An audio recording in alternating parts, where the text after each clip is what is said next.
Attention, please. Would everyone please find a seat? If everyone would please find a seat, we would appreciate it.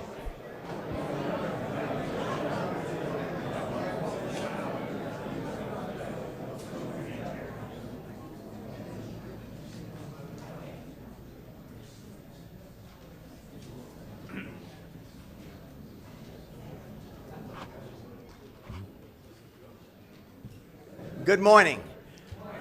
It is so good to see such a great group gathering today, and I trust that we all have the same focus and the same desire, which we're here for one and only one reason, and that is to seek opportunities to make our community better for every citizen that lives in our county. And that's what this meeting is about. And on behalf of a group called Putnam Forward, we're excited about the opportunity that we have today and the august speakers that we have to make a presentation to us this morning. But again, we want to thank you for coming. We appreciate it very much, and it's a great broad section of our community. First, I would like to introduce, if I could, some of our elected officials. First is our clerk of court, Tim Smith. I saw him come in. Tim, hold your applause till the end, if you will. Our superintendent of school, Rick Cerncy.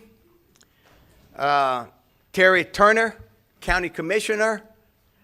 Buddy Goddard, county commissioner. Larry Harvey, county commissioner. Chip Liable, county commissioner. And Bill Pickens asked me to convey. He had a previous appointment out of town.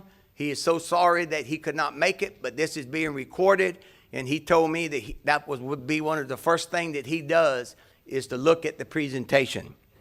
Also, we have Ms. Jane Crawford from the school board.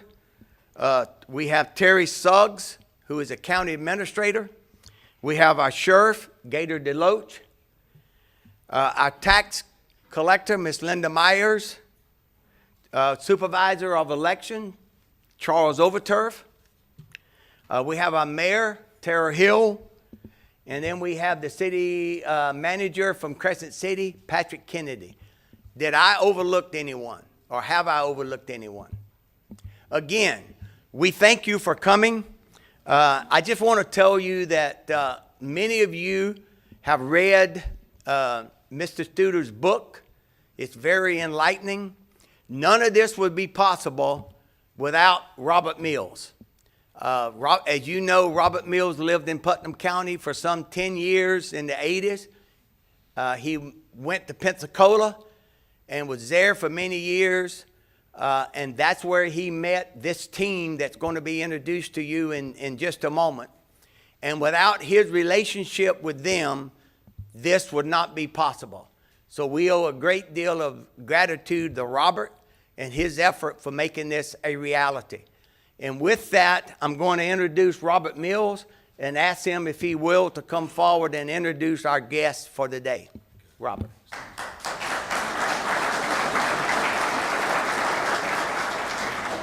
Let me join my voice with Ben in expressing appreciation for your being here. And Ben is very generous, but the reality is, too, that many of you would not be here if it wasn't for the efforts of Ben and the work that he's done to make this become a reality. So I'm grateful to Ben.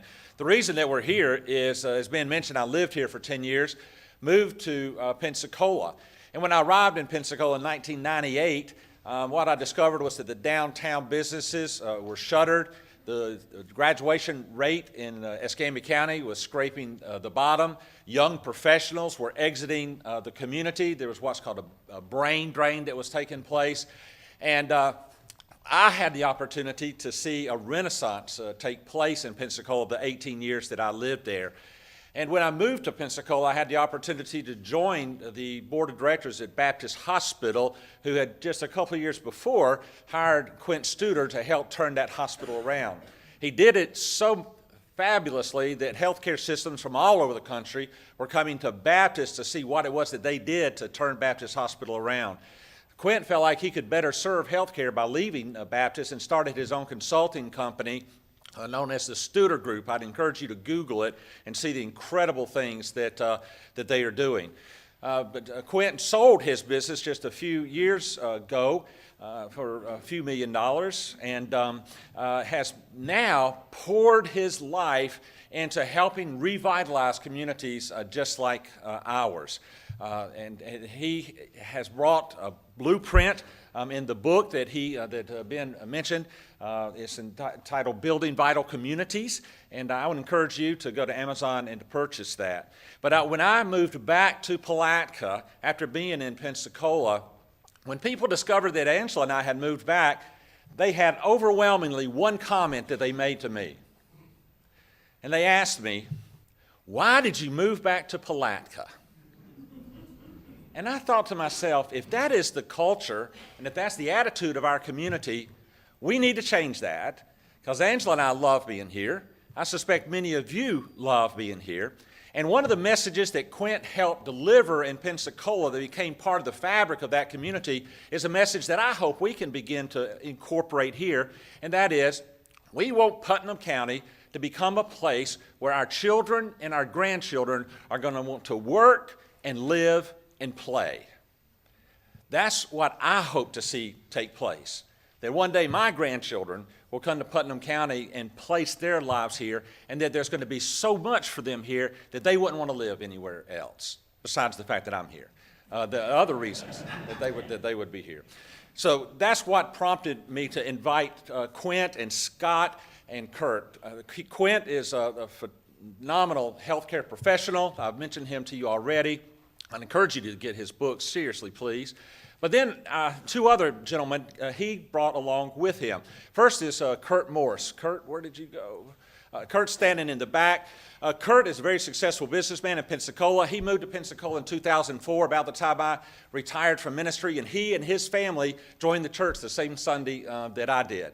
Kurt is now the CEO of the Downtown Improvement Board in Pensacola. So he brings all the skills as a successful businessman to the table to help continue to revitalize downtown Pensacola. And I really appreciate Kurt being here because his daughter is graduating from FSU tonight, 4 years with a double major. And so he's going to be taking off from here to go to Tallahassee for graduation. So Kurt, thank you. I know that's a big commitment for you. And then finally, Scott Salas, who's a dear friend of mine, I've been a good friend for many, many years, is a very successful architect in Pensacola. He has developed 20-plus buildings in downtown, helped to revitalize the appearance and the functionality and efficiency of downtown. So Quint is going to come first, followed by Scott, and then Kurt, and tell us something of the Pensacola story. So I hope you guys will join me in welcoming these three gentlemen.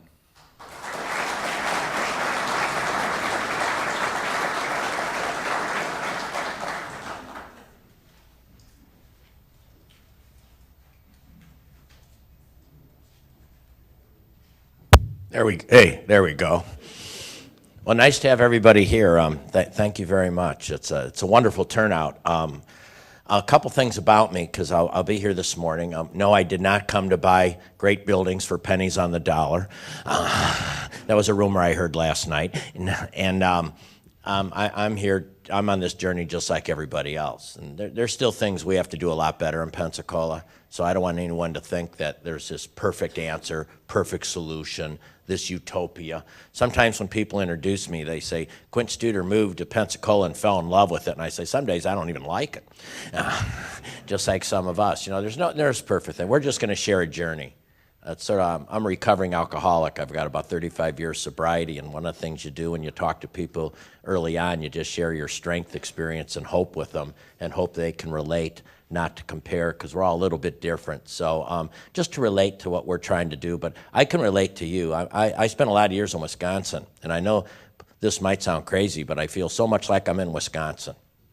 Last night I had a big piece of beef. I had a baked potato. I had butter. I had sour cream, and I saw a river and a big bass. I played bingo, and we got the whole kit and caboodle here. This is Wisconsin. Anyway, so it's nice to be here. I'll share sort of what we've done. As Robert said, by the way, it was fun. I came in yesterday, and I went to the hospital to speak at the hospital, and that was a lot of fun to be there, and a lot of those people know me and things like that and so on. I would like you to buy the book, and I've written a lot of books. Didn't know I was going to write this book. I got a call from Dottie DeHart, who's a publicist, worked with me for years. She said, I think you got another book in you. And I said, well, on what? And she said, well, I think on creating vibrant communities. And I said, well, there's got to be a lot of books like that. And so why don't you research them? Because I just don't want to do a book that's already been written because they're hard to write. And she called me back and said, I've done some research, and there's a lot of books on it, but most of them are written by academias, which are good. Sometimes they're written by people different running for offices, things like that. But she said there probably hasn't been written by something that's been through what you've been through. Plus, you really like to tell the how-to. And the how-to, most books talk about zoning, incentives, all good stuff, but they don't talk about how to deal with the tax, how to deal with the community people that don't want to move forward, how to deal with social media, how to create young professionals that want to go out, young people that want to make a difference. So I'm a how-to person. My first book, Hardwiring Excellence for Healthcare, was all about, we all want engaged employees, but how do you do it? You all want to reduce clinical outcomes, so how do you do it? So I hope you read the book, but let me explain to you why. Because every single dollar that we raise with that book goes to early brain development in children.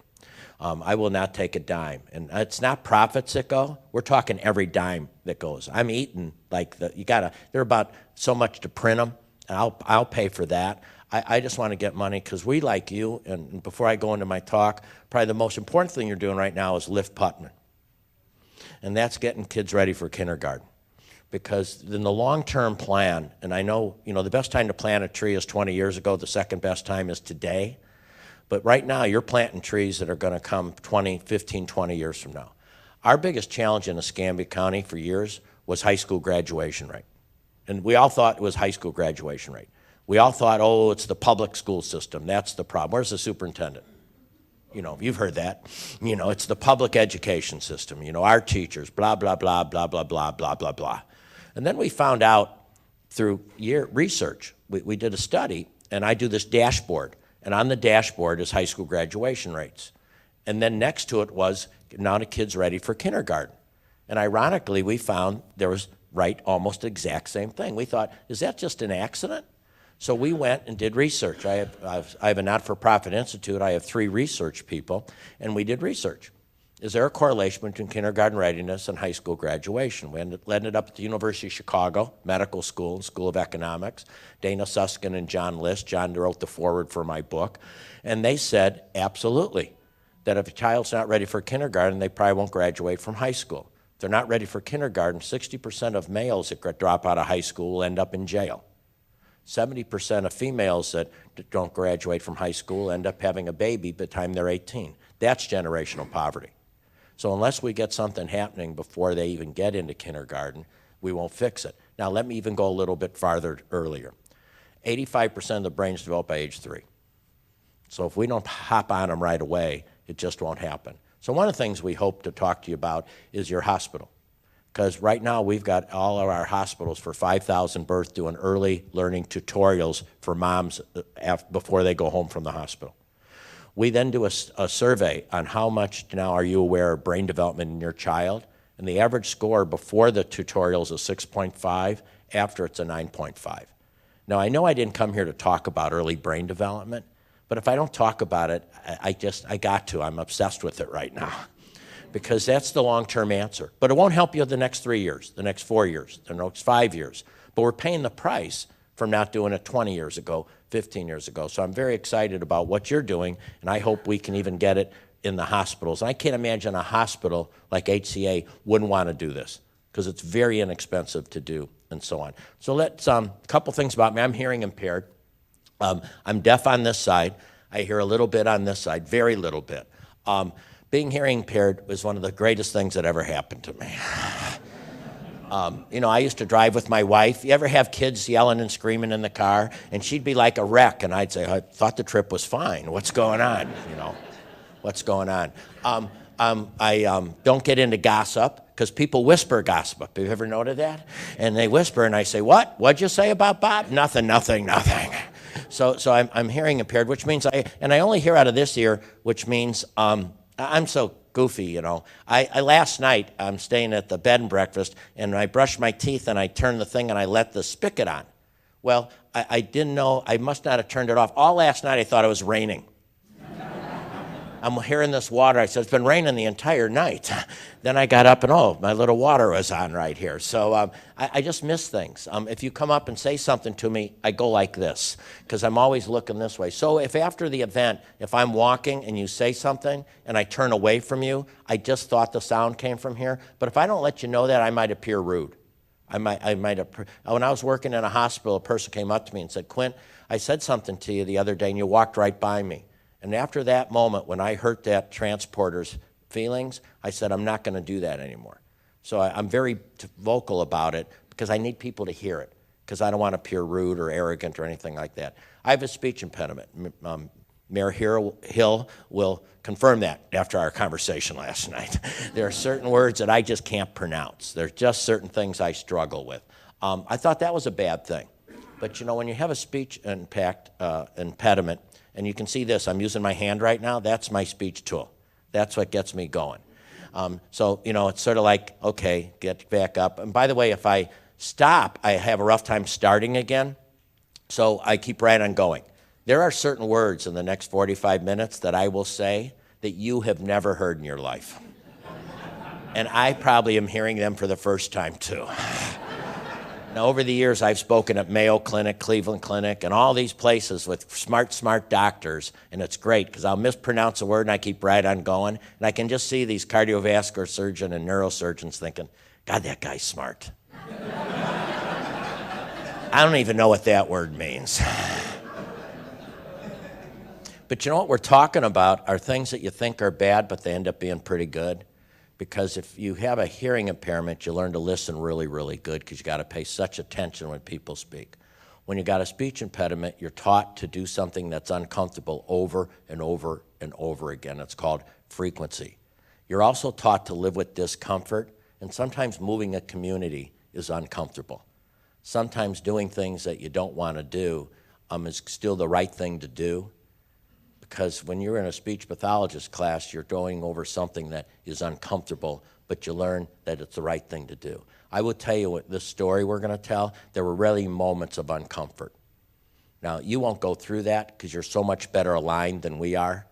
Your passion is so much better than we were when we were started.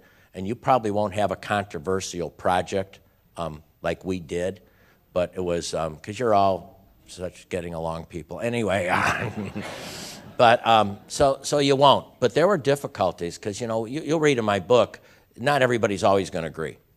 You got about 25% of the people that will probably say, I love it, I love it, I love it, and probably most of you are in this room. And then you get about 25% of the people that say, I hate it, I hate it, I hate it. What are we talking about now? Then you get a whole bunch, about 50% of the people that are really in the middle, and it's really move in the middle. Move in the middle. By the way, we did a survey. We hired a polling company I'll talk about a lot. And one of the surveys we did was they do some questions to see is a person more of a positive thinker or a negative thinker. And in, the average in the state of Florida is about 20 to 22% of the people will probably be just against almost anything. That's just how they are.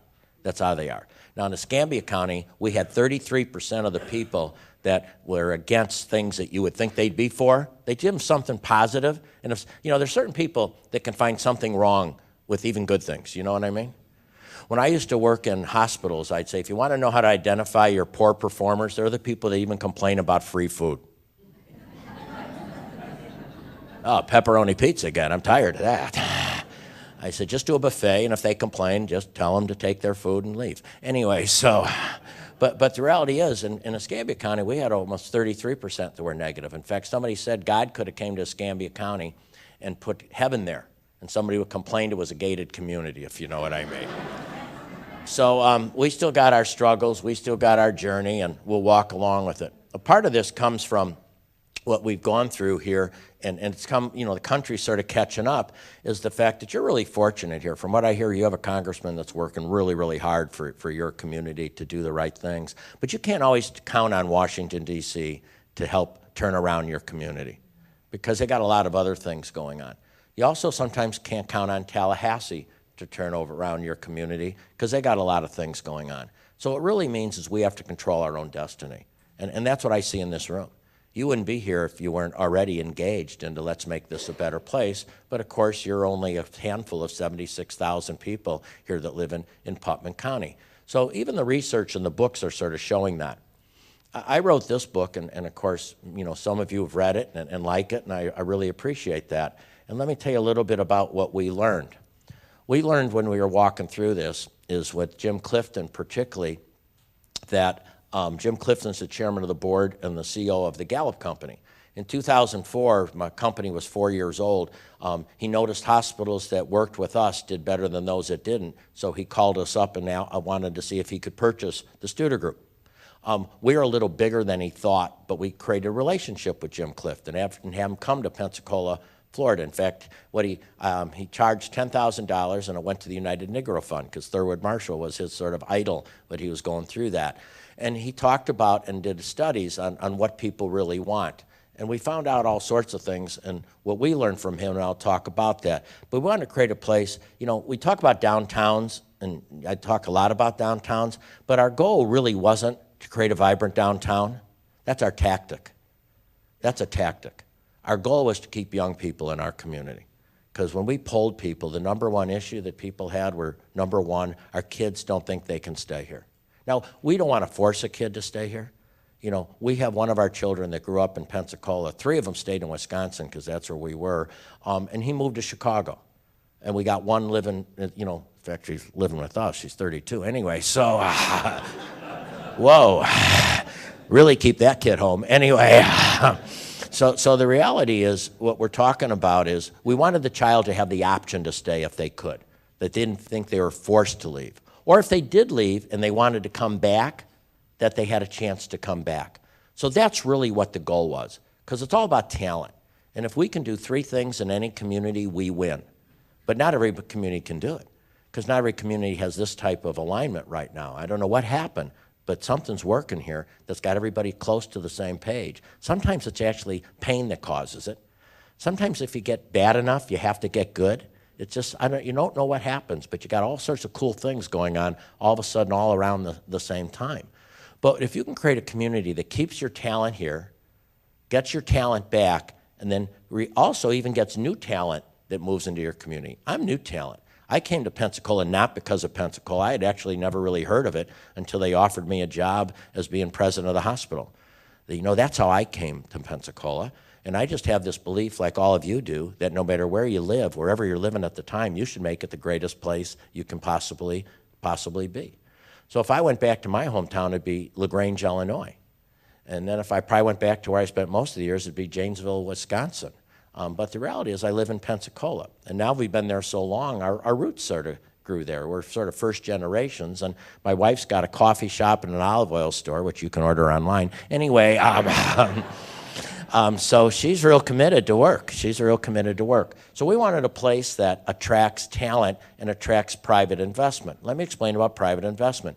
You're not going to get external private investment if you can't talk your internal private people to invest in their own community. And I'll probably talk about the most difficult topic right now. You got to get your wealth off the sidelines. And there's people that live in Putnam County that are probably quite wealthy, have made a lot of money, and are doing real well in the stock market, and bless them for everything they do. And probably many of these have been given checks here for years, doing things like that. But you got to get them to invest, and particularly in a downtown. And why a downtown? Because downtown taxes will pay for urban sprawl. Downtown density starts really making a difference. I wouldn't have written the book if our assessed property value in 4 years hadn't gone up 25.9% for $675 million to $850 million, with 200 more million happening right now downtown that's going to pop onto the tax rolls. And why do I want to improve property taxes and get them higher without just raising your rate, but creating investment? Because where do property taxes go? Police, fire, and schools. What do we want? We want safety and we want education. So I wouldn't do it because of that. So most of what we've done was not from outside wealth. It was from people in the community saying, I want a different type of return on investment. My return on investment might not come from Schwab, but it might come from the fact that I've got children now wanting to be here. My investment might not come from a fund, some will, but it might come from the fact that all of a sudden I've got a community where people want to be at right now. So that's the return on investment. My wife and I own a minor league baseball team, and in about the fifth inning, we let kids run from the right field over to the left field, and there'll be 400 and 500 kids running across that outfield. That is the best return on investment we've ever had.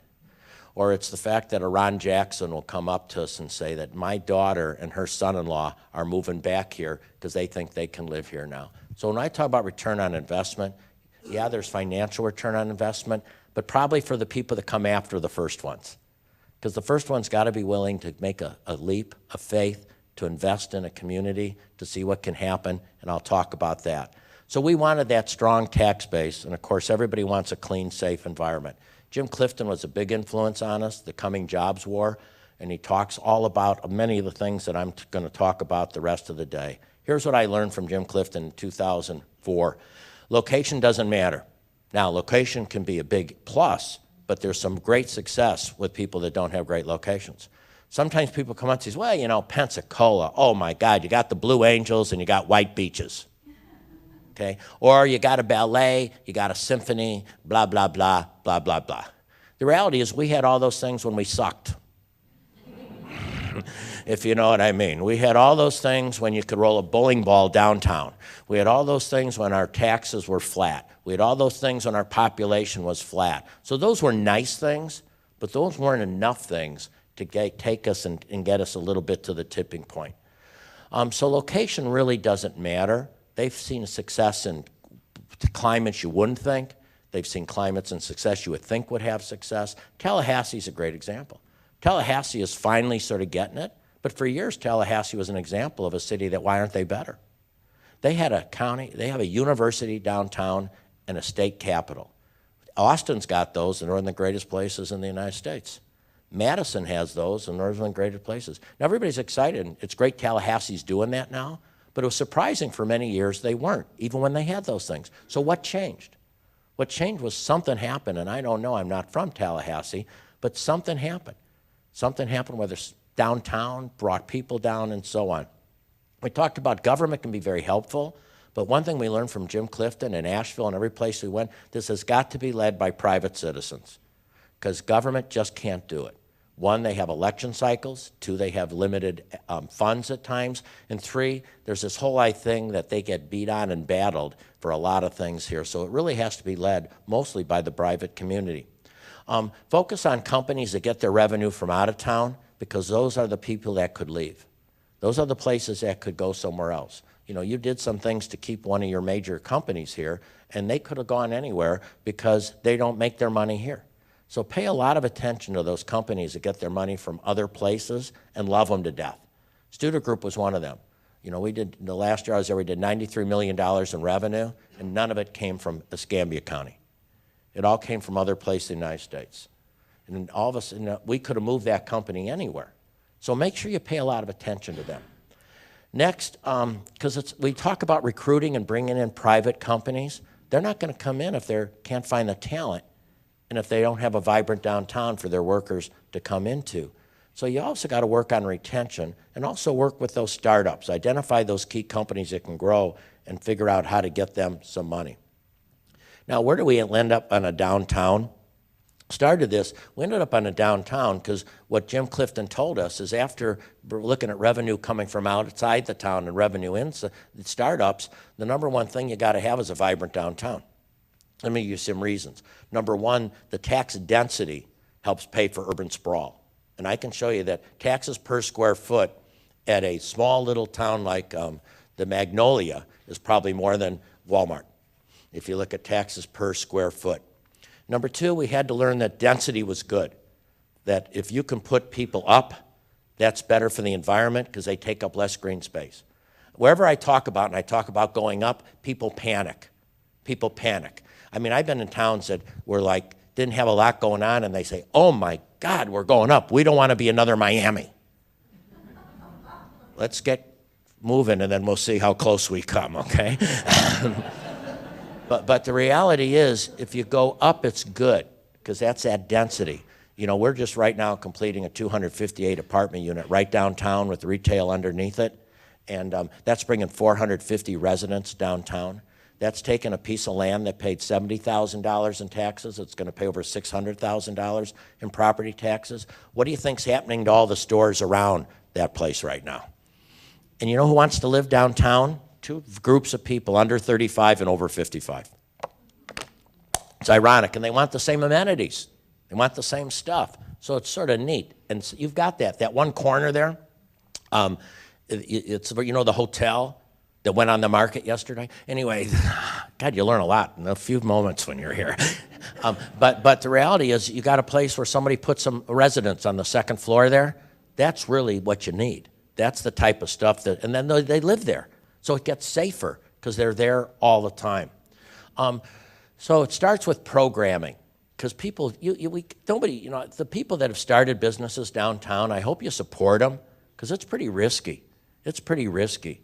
And what happens is, it's got to be programmed first. So Kurt's going to talk a lot about, you got to create a lot of events downtown. You got to create things all the time. Some win, some lose. Then you get your retail, your entertainment, that bars that start coming down. But they're still, it's challenging. Specifically your downtown. You have a long downtown. And that's really hard because it's hard to create that vibrancy. That's why in my book I talk about finding one great intersection and creating a great intersection, and then eventually you let it build out. But that's hard. So for example, in Pensacola, we stayed south of what's the name of that? Huh? No, the one up by Vinyl. Garden. We stayed south of Garden Street, and everybody said, why don't you do something north of Garden? We needed to create the vibrancy south of Garden first. Then you can float it over a little bit. So I hope you support your local businesses, not only during Small Business Week, which is just wrapping up this week, but all the time. Then if you can get office space down here, if you can get some people say, you know what, I don't mind being down here. I'd like to have an office down here, but not on the first floor. You can't let offices be on the first floor. And here's how a death spiral happens in a community. The mall opens up at one time. A couple businesses from downtown move out there or close. Then those are empty. You can't blame the landlord. They need to fill that space. They give it to an architect or a lawyer or an accountant. All nice people. They just can't be on the first floor anymore.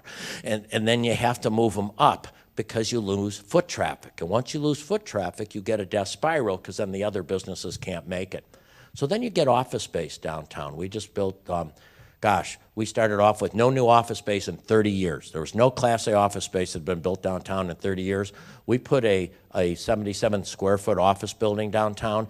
Nobody thought it would fill up. It filled up. So then we put a 55,000 square foot office space that's full, and now somebody else is doing another one that looks like 75 or 80,000 square feet office building downtown. So you get people working downtown. Then the real win is residential. Because once you get people living downtown, that creates a consistency for those small stores and small owners that really sort of make it happen. And that's where you go. Now, the other bonus that we don't have, if you can ever find a college to go downtown, that changes everything. That's what's changing Tampa. The University of South Florida Medical School is moving downtown. You have a School of Arts here.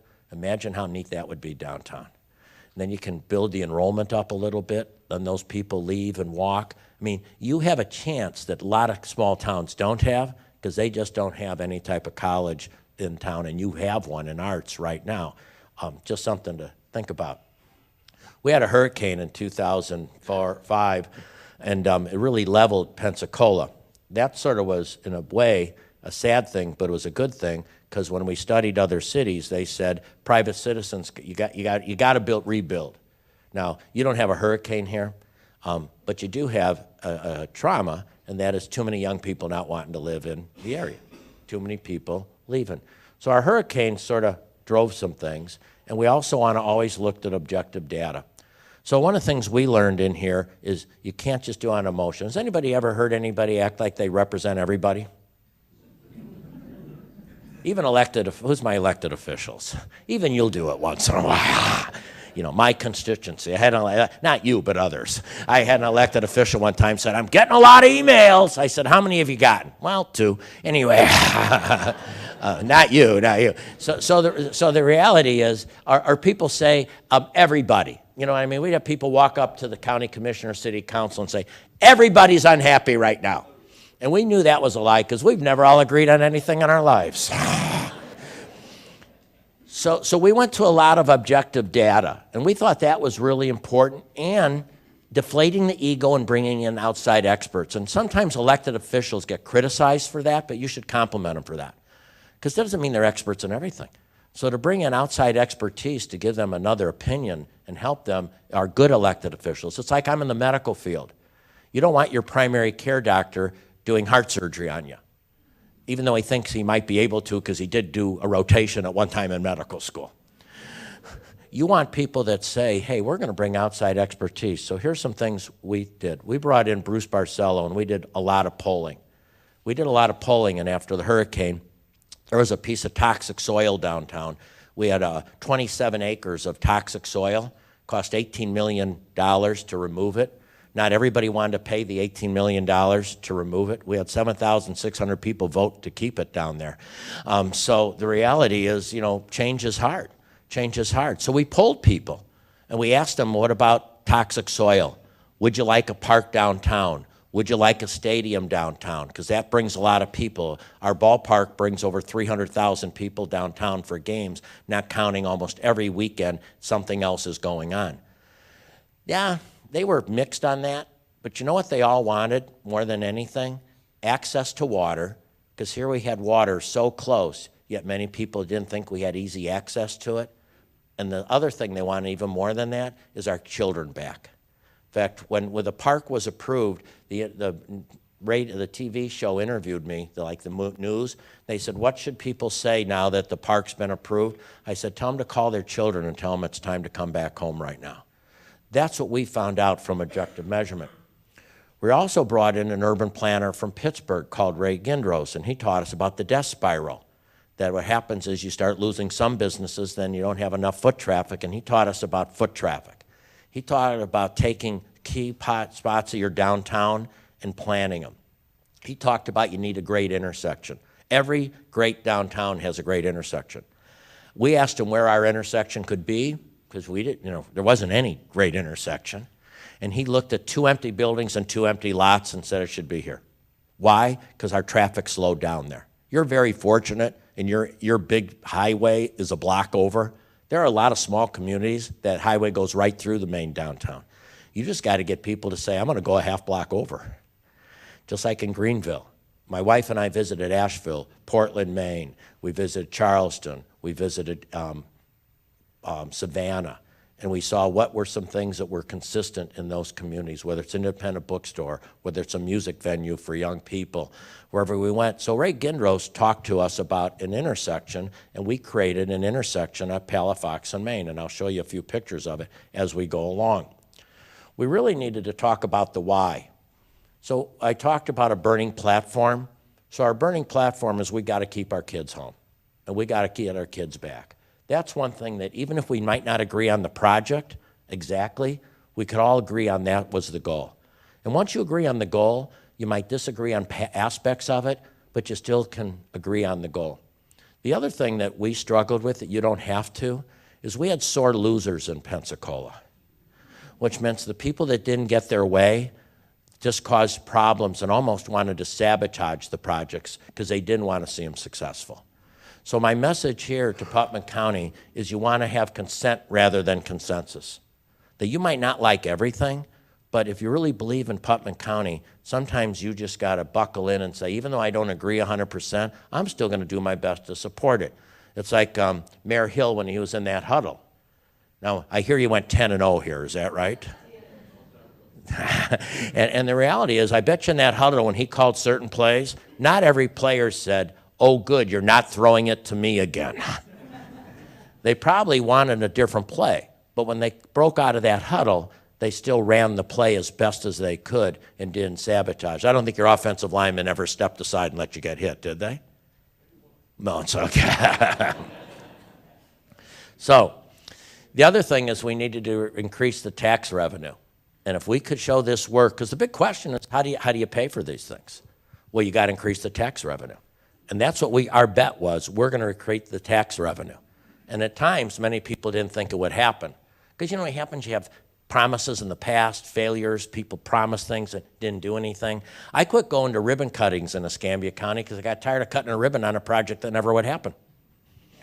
You know, we'd celebrate plans instead of celebrating closures. So people weren't sort of connected. This isn't going to happen. So you have to get those few successful programs to really go. And we really started talking about revitalizing downtown. Kurt's going to talk more about this, but programming is just vital. And I'll show you a few pictures of some of the programming to get people downtown, whether it be an art show, whether it be a gallery night, or so on. That one great intersection, this is the picture of the intersection. This is what it looked like. One of the buildings had been empty for about 30 years. It was owned by a family, like with all these relatives. So when you had to buy it, you had to get everybody in the family, like 16 people had to agree to the sale of that property. You know how you buy a piece of property from 16 people that can't agree on it? You overpay. Sometimes early on, you've just got to overpay for a few projects if people are hanging on to them. Because you might not have this, but many small towns have people that buy property and don't fix it up.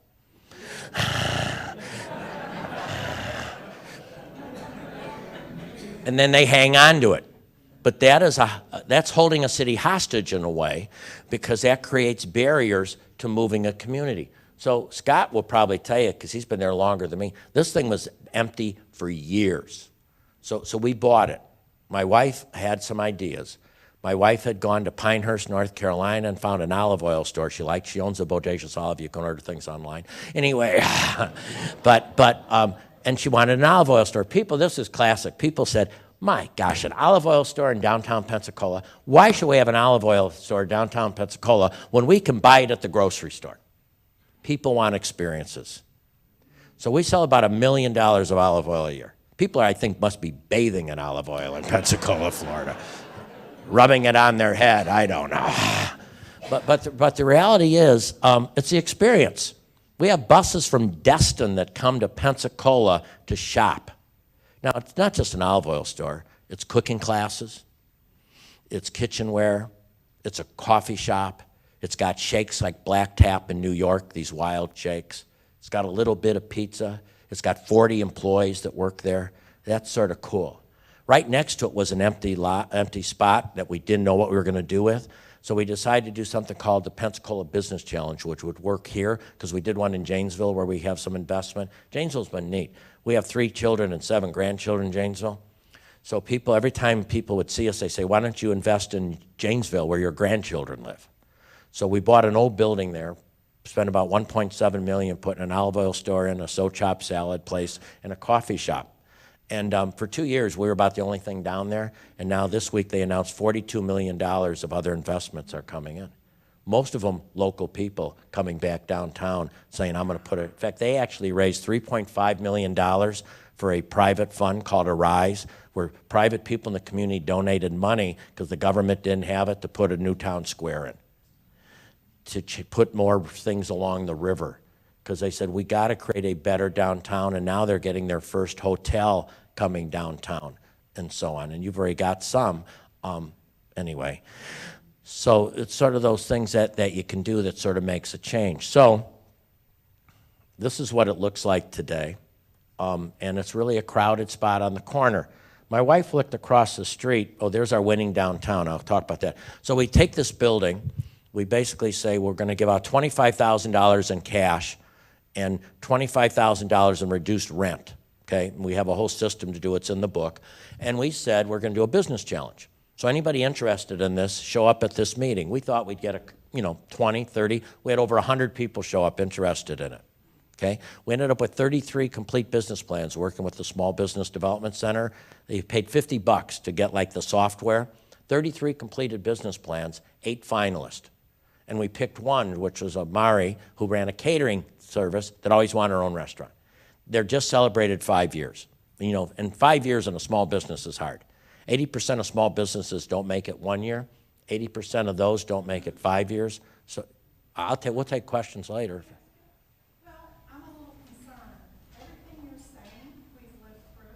Those of us who have small business here, there's not one of us who would say you're wrong. We're all sitting here shaking our head agreeing with you. Okay? And I'm glad you're here. I think it's unfortunate that you didn't come speak to the small business people who are struggling and making downtown vibrant right now.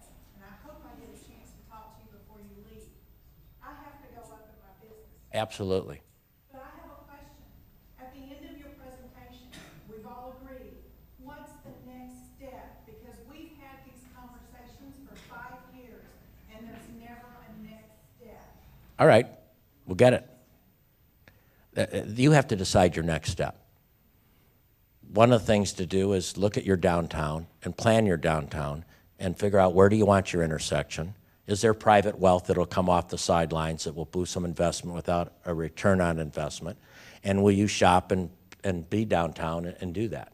The other thing we do is a lot of skill building for downtowns, and we'll talk about that. So I'll hit all that, and tell me where you work, and when I'm done, I'll stop and see you personally. Destination shop. I bring 2,000 people in over the course of 30 days to my shop from out of town. Great. I am not frequented by local shoppers. All right. Well, you'll be frequented by me when I'm done here. I have a bookshop downtown at 305, and I'm sorry I missed you during the tour yesterday. All right. Come visit with me. I will.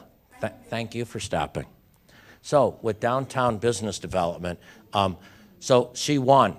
And so what we also have done, though, is we put skill building in. Most small businesses, this lady and other people, they're very passionate. You could feel the passion. But sometimes, and not her, I don't know her, they might not have the skills to run the business. They might not have the skills in customer service.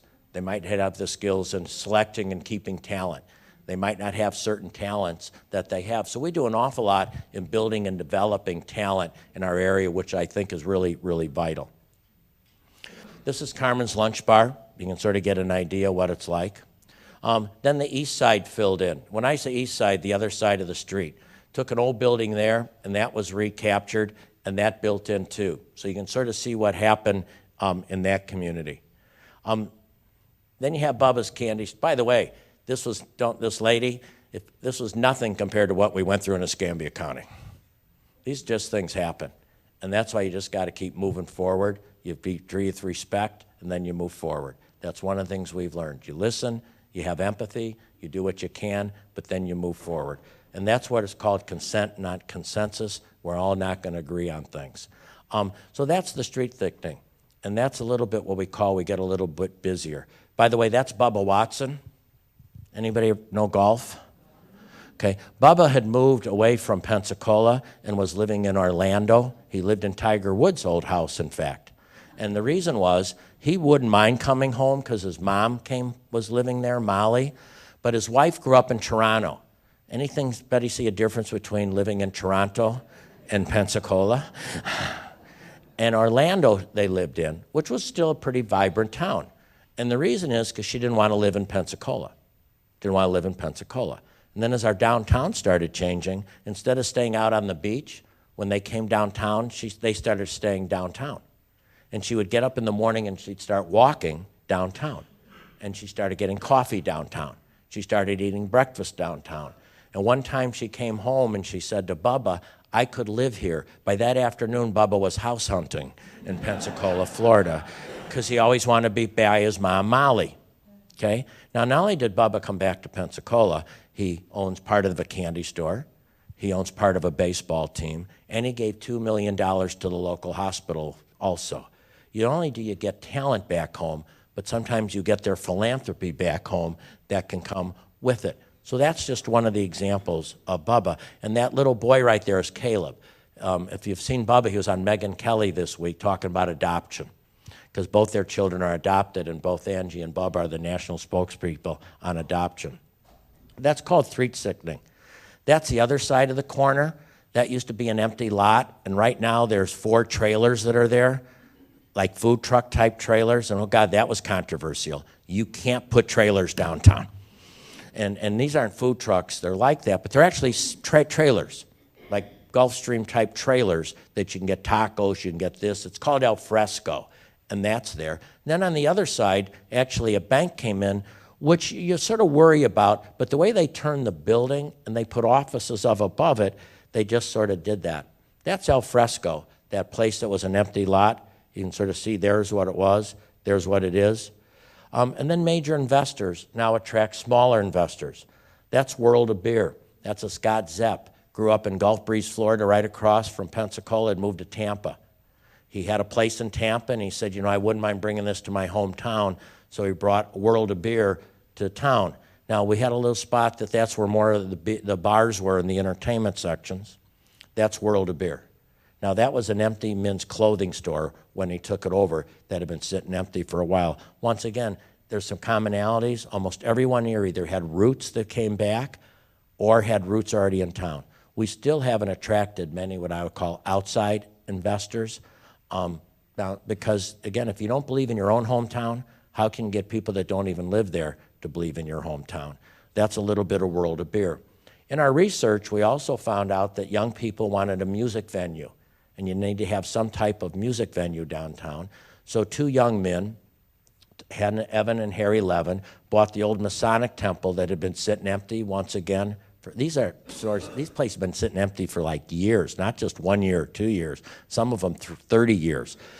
They bought the vinyl music hall, and they redid that, and that's the type of music you see in the vinyl music hall. Now, let me first explain to something. This all started in 2005, and it's 2018. So it's one of the other things, people just think this happens quick.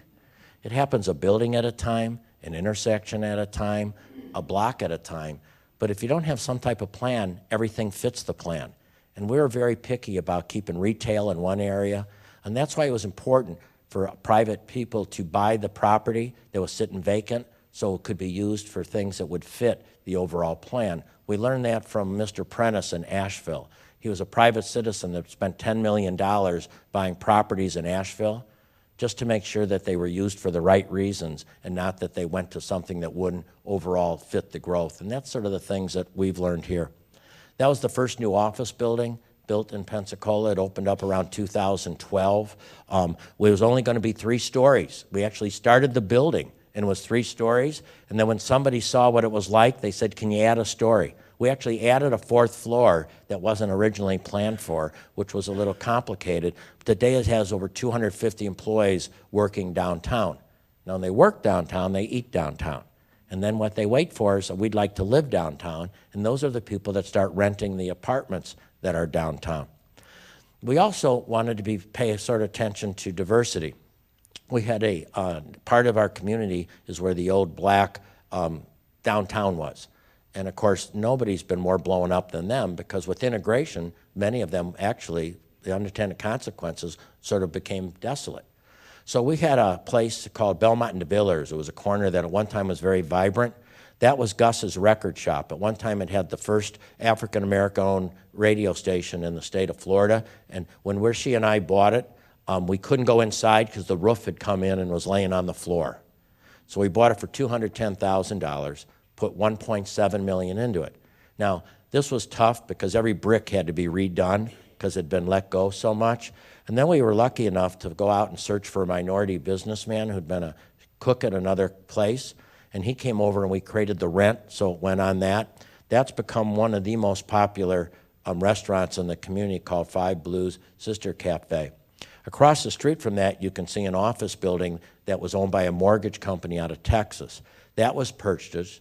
Now it's redone, and because you have some place for those to go, that is now full occupancy. But it's little offices. It's for that person that doesn't want to work at home, but does that. We also have some nice co-work space, which I think you guys just opened up too. That was a guy named Bobby Switzer, who again, wealth generated from Lamar Advertising, but his family growing up in Pensacola, he bought an old building, is creating a lot of co-work space to attract young talent and so on. So it's sort of a team effort.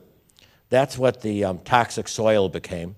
When the toxic soil moved out, we put a community park in there, an amphitheater, a baseball park, and there you can see the office building. And that's sort of what the Blue Wahoo baseball looks like. We also now moved our college football games downtown. So that's the baseball field turned into a football field. So the University of West Florida plays their football games there. We also had 21 other youth football games on that field throughout the year. We have big green egg festivals there. Almost everything, this Relay for Life is on the stadium this weekend. Almost every weekend something's happening in that stadium to bring people downtown.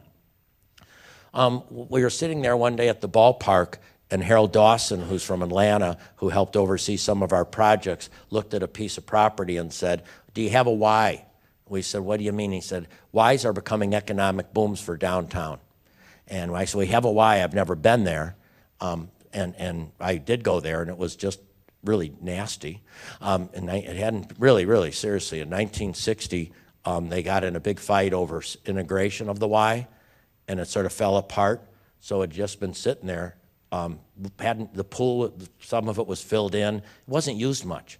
So my wife and I and a couple other families said, let's build a new Y downtown. Again, Fred Levin, Levin Law School fame, a guy named Bear, a big beer distributor, got together, and Bobby Switzer again and some other people, and we seeded a Y fundraising effort, and we ended up putting a Y downtown. Didn't go exactly where we wanted it to, but it went in a good spot, and now 34,000 visits per month come to a YMCA. The Ys are important because you want a profitable Y, because Ys, if they make money, invest that in neighborhoods where they don't have the money. It's the largest provider of after-school activities in the city. They go into the elementary schools, and the schools are out, and the Y provides programming until sometimes the parents can pick them up. And residential rounds it out, as we've talked about. Now, again, these are long processes. We started this journey in 2005 and 2006. This building here is just opening up now. We have 118 apartments full, and we've got leases almost for 258. And that changes the whole community, and down below is sort of where you talk about where you're at. So, a couple things about that. When you put a new office building and you put across the street and that's $80 million of an investment, no new roads, no new pipes, no new poles. The one thing we've learned is if you have vacant land, you already have the infrastructure. So don't worry about building new infrastructure. Figure out how to use the infrastructure you currently have, because that's the least expensive investment you can possibly make. That was an eye-opener for me. So if you look at almost everything we've talked about, it's been no new roads, no new pipes, no new poles, but new tax dollars all the time. So it's one block at a time. The impact is a different type of ROI, and did revitalization work. In 2013, we were named one of the 10 greatest streets in America. 2017, we were named the Great Places of Florida, Winner's Choice. 2018, National Geographic named Pensacola, a story celebrating urban renewal, great main streets, and smart development policies. Food and Wine recently did a feature titled, "Wait, since when is Pensacola the thing?" So who would have thought of that, huh? Smart growth works, and it adds into the CRA funds, which means it actually pays off for itself. And something always seems impossible until it's done. Robert, I'm going to tell this story just for you, and I'll go quick because he liked it. When you go through something like this, and this is a different story, this is my story. Anybody ever have a daughter get married? Yeah, my first daughter got married. Now I've got two. The third one, the one who's living with us still, is getting married November 2nd. Anyway, so my first daughter got married. It was June 13th of 1999. She got married. It was in Wisconsin because that's where she was from. We went up to the wedding. My wife was up there planning it and all that. I got there June 12th because I was working. And to the rehearsal, they do a rehearsal dinner. By the way, when you're father of the bride, you learn about what it means to be father of the bride. There's some real rules you follow. It's called shut up, show up, and shell out. The 3 S's of father of the bride. So anyway, I get there, and it's February 12th, and we're at the Catholic Church, St. Mary's Catholic Church, and I'm sort of surprised because my daughter's not getting married in the Catholic Church. She's getting married outside. She always wanted to be an outside June bride, and she found a place like your river. You have this beautiful river, and she wanted to get married on the Rock River. That's a river in Wisconsin that I used to live by. And she wanted a gazebo. I don't know why, married in a gazebo. Now, the river didn't have a gazebo, but I have learned that you can rent just about anything. So that day, June 13th, it had a gazebo. Now, I'm sitting there with my daughter sort of questioning, why are we practicing in the church when shouldn't we be practicing outside? It makes sense, right? She says to me when we're lined up, she goes, Dad, I need to tell you something. She said, I'm really getting married tonight. The priest wouldn't marry me outside until I get married inside, so everybody thinks we're just rehearsing our vows. We're actually exchanging our vows right now. Let's go. Now, as we're walking down the aisle, I've got some questions I want to ask. Do we still do this thing tomorrow? So we do this. I shut up like I'm supposed to, and they do the whole deal. And then we go to rehearsal dinner that night at Janesville Country Club. Next morning we wake up. My wife's already gone. One of the daughters is already gone, and it's just me and my youngest son, Michael. He's like 11 at the time, and we have to go get our tuxes. Now, our tuxes we're getting in Janesville, even though we got measured for them in Pensacola. And if I would have went and they would have said, can you tell us what color tux? I had no idea. You just go measure you. The only thing I got to pick out at my daughter's wedding that I wore, because women pick out their own stuff, I got to pick out my underwear, my T-shirt, and my socks. I want to tell you, I felt like a wimp for many, many years. But that changed one day when I told this story. A guy came up to me and looked at me like I was John Wayne. He said, you got to pick out your own socks?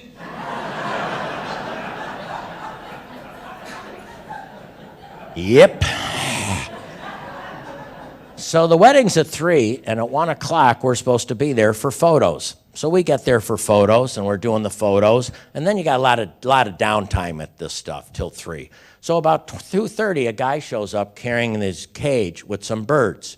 So I'm trying to look for something to do. So I went up to my daughter and said, would you like me to tell him to leave? Because I thought he's sort of crashing the wedding. She said, oh, good, the doves are here. You talk about dumb stuff at a wedding. Why would you pay doves that look a lot like white pigeons to me to fly over your head when you're dressed nice at a wedding? Makes no sense. But I'm very skeptical. I sometimes am skeptical, so I want to know if we're paying for this dove guy when they fly. So I go over to dove guy, and I say, I'm father of the bride. When do the doves fly? He said, well, when the minister says, now I give you Mr. and Mrs., I'll let the doves go. They'll do 2 sweeps over it, and then they'll land back here. I want to let you know that I listened real carefully. Now, the priest that married him inside wouldn't marry him outside, so we had a renegade priest that showed up. And when he said, now I give you Mr. and Mrs., I never saw my daughter turn around. I was like a duck hunter in the blind waiting for the release of these doves. They swam 2 things, and they flew and went back. Now I'm sitting there, and it's 3 o'clock. The wedding has started. I'm sitting in my little seat up front. I've walked my daughter down. They got everybody hanging out at the gazebo. And the renegade priest is going through the typical stuff, blah, blah, blah. A little while later, we're on the Rock River, just like your river, and all of a sudden, guys in a boat come by. Anybody ever been to Wisconsin? If you got guys in a boat, you know what else we got in the boat. Anyway, so it's driving down the river, and it's about 3:15, 3:20, and they come upon a gazebo, a wedding party, 300 people on chairs, and they got some decisions to make. Do they turn around and just go back, not to interrupt the wedding? Do they go on the other side and go real slow? Or do they do the decision that these gentlemen made, start doing 360s in the boat? Just start grinding it out. Now, everybody's looking at them, and acting like they're not looking at them. I'm looking at them. And then they stop the boat. They think they've come upon a hostage situation. Guy's probably about their age. One guy gets up in the boat and goes, hey, it's not too late.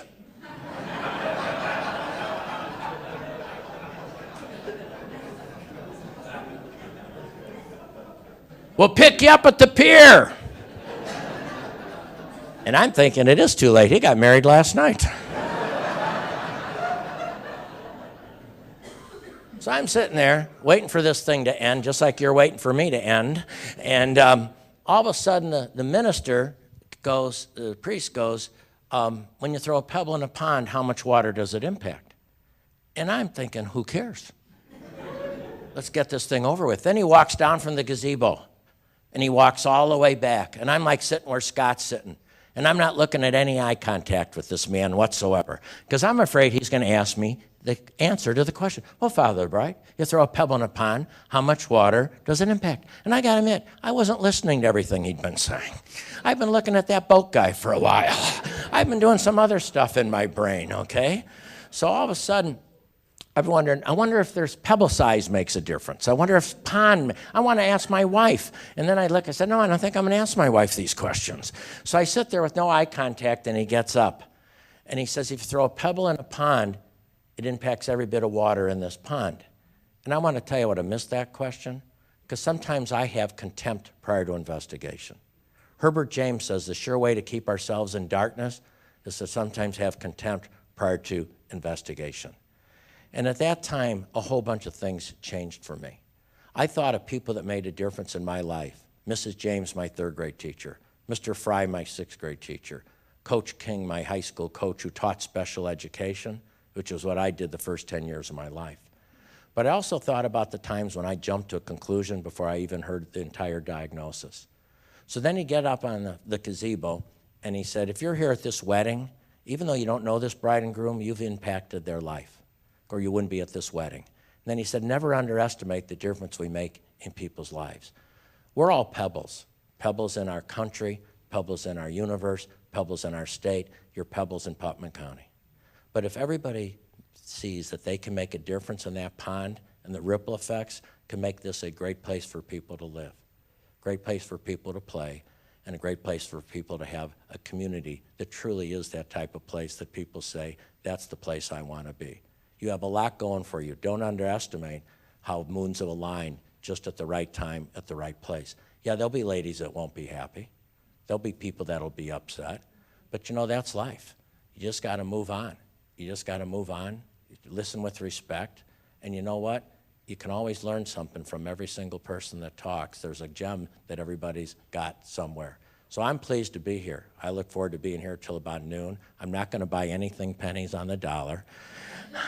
I just want to, and I'm not going to buy anything. But I do want to make sure that we do everything we can and provide anything we can, because when we were on this journey, so many people helped us along the way in Asheville, Savannah, Portland, Maine, Charleston, because you know what? We're all in this together. Thank you very much for allowing me to be here.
if you don't mind, let's take our seats, and we want to be good stewards of your time.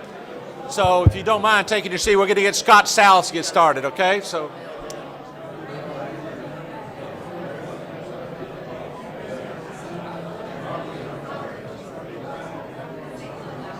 Hey, folks, if you don't mind, let's take our seats. I think it's time for us to get started back. We want to be good stewards of your time, and appreciate your being here. So Scott Salas, who is one of the architects of making downtown revitalized, is going to come and share with us for a few minutes about his work and his ideas. So thanks, Scott. Welcome, if you don't mind, Scott Salas.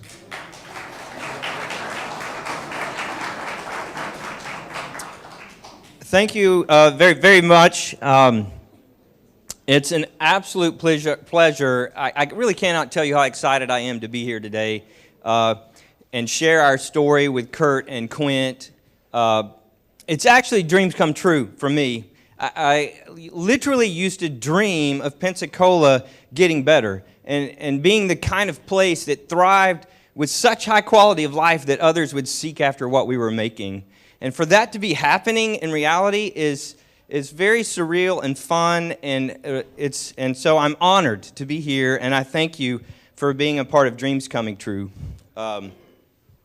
I hope you've had an opportunity to read Quint's book. Everyone in Pensacola has been laughing that I have to follow Quint, but I'll do my best. And I hope you've had an opportunity to read his book. I think you will relate to a great deal of it, particularly that of change. Change is hard. It is not for the weak at heart, and people will fight you. We've kind of seen a little evidence of that already, right? And I think what we found in Pensacola is the sniping from the gallery. Yeah, it's frustrating and even sometimes feels like injustice. In the end, it doesn't matter, the sniping from the gallery. What really matters is the will of the people in the arena fighting with you. And I wish that for Palatka. What I hope is that today generates a group of people that locks arms together and moves forward in a positive way, embracing all the ideas that the three of us are going to share today, and begin to make a difference, and hopefully primarily in creating a destination downtown that will in turn become an economic engine for the county. So that's why we're here today, and I'm thrilled. I have really enjoyed being here and meeting everyone, and the tours yesterday from the chamber. I will say we're similar in a lot of ways.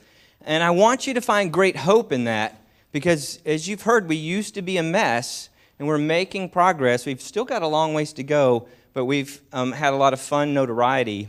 And we're similar. Like you, we were at one time contenders for Florida's state capitol.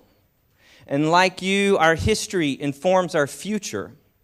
And like you, we have an old city grid. For us, ours was founded by the British, and they created this fantastic narrow street city grid long before Model Ts were toddling around.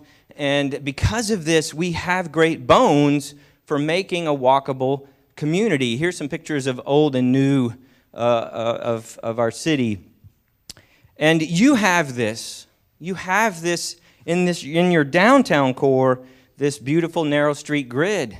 And I encourage you to embrace that.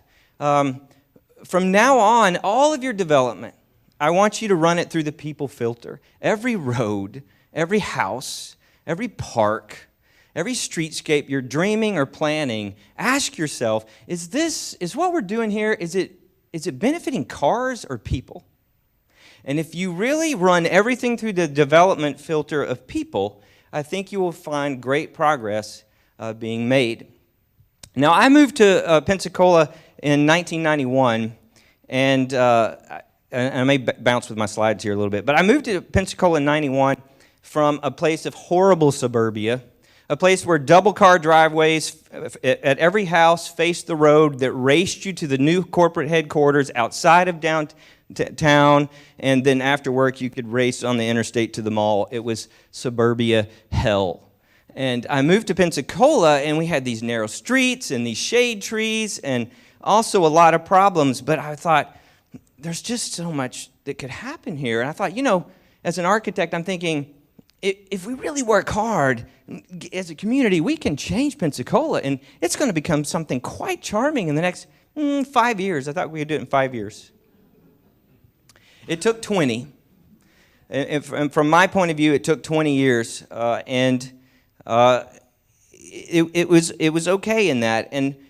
But we began to make progress. What I found in those days, those early days of that, you can imagine I was frustrated, and I was involved architecturally with many different developers or people with power or money that could do something about making Pensacola better. And I began to realize that we were not on the same page. As a classically trained city maker, I realized developers want to make as much money as possible, as quickly as possible, so they can move on to the next project and do it faster and cheaper and put the money in their pocket and move on. And that is the worst formula for making great cities. And Quint has talked a lot about that. You have to have a very long-term investment expectation. You have to be willing to spend a lot of money up front. It's like buying geothermal in your house or spray foam insulation or anything where you have to pay more up front for later.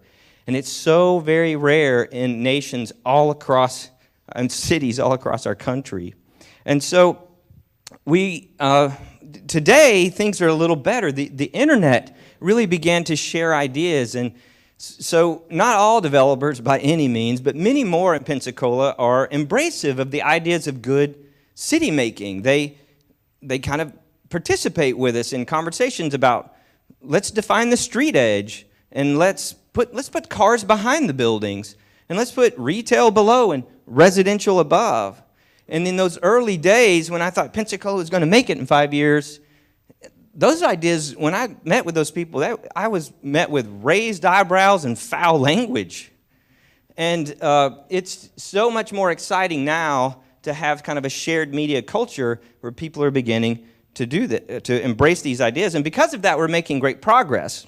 And when you begin to make notable progress, people start asking, well, what's happening? What's going on? It's part of why we're here today. What's your secret sauce? Tell us. Tell us what to do. What's the magic button? And I see so many people, particularly communities, looking for the easy button. And I'm here to say that there isn't one. There is no one project or one idea that will fix Palatka or Putnam County. But what we have found is that many things work. So when people do ask Quint or Kurt or I, Scott, I get this question all the time. What began to make the progress? And my answer is many things. Many things. And for us, as you heard earlier, one of those things is Hurricane Ivan. Now, this storm came out at us with horrible destruction. We didn't really pay much attention. It came at us hard and fast in the night, and we had to wake up. And in the end, Hurricane Ivan created $20 billion worth of damage in the United States, and the majority of that was in Pensacola. I had countless friends without homes, and really what it did is it began to create a lull in the will of our people. There were a lot of people who were like, they'd had enough, and they were done and wanted to move out of Pensacola. But what it began to do, of course, look there, my phone is ringing. My gosh, right in the presentation. But sorry about that. It's buzzing here. How frustrating. At least it's muted, correct? So, stop calling me Quint. Exactly. So, here's Ivan, and I had all these friends without homes, and those that did stay, these were the people who were ready to rebuild. Ivan kind of purged the people who were using our community in a general way, and the folks who were like ready to really make something happen began to do exactly that. But one of the best things that Ivan did for us is threaten our community within inches of our lives. And by that, what I mean is the floodwaters literally came within 2 inches of hitting the electrical system in our sewer plant. And if that salt water had gotten 2 inches higher, it would have destroyed the electrical system and in turn the sewer plant to the point where we would have not had sewer services as a community for over a half a year. Now, that's the kind of catastrophe that really gets the ideas, attentions, and monies of many people who care about that. We had been trying to move the sewer plant away from our downtown forever. And it was always like study after study and money and meeting after meeting. It's just not going to happen. It can't happen. And here comes Ivan, and that kind of catastrophe threat really changed a lot. It brought FEMA money, I will agree, but it wasn't wholly because of FEMA money that it happened. But many things began to happen, and we eventually, thank goodness, relocated our sewer plant away from our waterfront downtown up near the paper mill. Now, while this is going on, it was almost kind of simultaneous, kind of a sister booster shot of development, if you will, was the Maritime Park. Now, Quint tells this story quite well. He's very intimately involved with all that's part of our Maritime Park. But what I want you to hear about it is this. The Maritime Park is a place for conversations to be held. It's a place where relationships are formed. I didn't even really like baseball when I grew up, and yet I love going to these baseball games with my kids. And they love going. They cannot wait to get down there and participate in all the incredible family activities that Quint and his team work so hard to plan. And that is so rare today. And what I find people doing is that they are saying, I will go down there with my buddies, and entire innings will go by. I didn't even know we scored because I'm so engaged in conversation with my friends. And people are experiencing this, and they're saying, that was great. I like that. I need more of that in my life. I think I want to move here. And it really has nothing to do with baseball. It just has to do with this venue of creating a place that relationships form. Now, as powerful as the Maritime Park was, everyone thought it would be our easy button. Everybody, if we build this park, it'll fix everything. And that obviously is not true. It's awesome. It works. It's still working. I'm so grateful it happened. And I'm glad that I put endless amounts of energy trying to support it and make it happen. But it didn't fix everything. I would still say that, as Quint agrees and speaks about, one of the most powerful things that we do have that's working, still working, is the collective energies of entrepreneurs. And for us, one of our stories is a young man came downtown in the mid-'90s. No one was interested. He's like, I'm going to take this old Mexican restaurant. He knocked out a wall of the adjacent space next door and created a young, hip, cool pizza place that served 50 beers on tap. Now, this was unheard of in Pensacola in those days. And this happened long before the founders of World of Beer that Quint mentioned even came to Pensacola. As you'd heard, the franchise founders are from Pensacola, but they began their investment and their dream in South Florida, in Miami, Tampa areas where they went to school. But they would kind of come home for Christmas and say, man, have you been to Pensacola?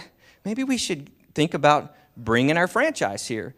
They did. World of Beer thrives today right alongside Hopjacks that I just mentioned earlier, and business begets business is begetting more business downtown. Now, some other great, so entrepreneurs are key. Another one of our favorites is MariCarmen. Mari is a friend of mine. She makes great food, but she's also known for being the winner of Quint's Business Incubator competition. And she gets the privilege of building her business in this SOGO district, south of government district. Now, this is primarily a success story, in truth, from the majority of the investment of Quint and Rishi. This is an entire city block that was abandoned and blighted. And what's special about the SoCo district is the intersection. You heard Quint speak about the importance of that. Intersections are key.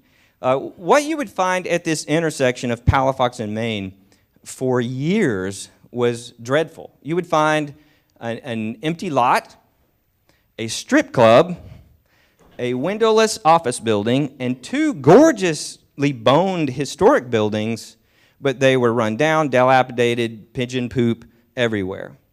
That was the whole intersection. And for years, long before Quint even moved to Pensacola, I was involved in countless efforts to try to revitalize this. We knew it would be a key catalyst to making downtown better. And here's one of the reasons why. Since Pensacola's existed, which is almost 500 years, people have gone to the beach. So in modern day times, if you come to Pensacola, you're clearly going to the beach. And if you do, and everyone does, you got to take a break from the beach. And so most tourism for decades would take a break from the beach, and they're going to go to Joe Patty's Seafood or the National Naval Aviation Museum.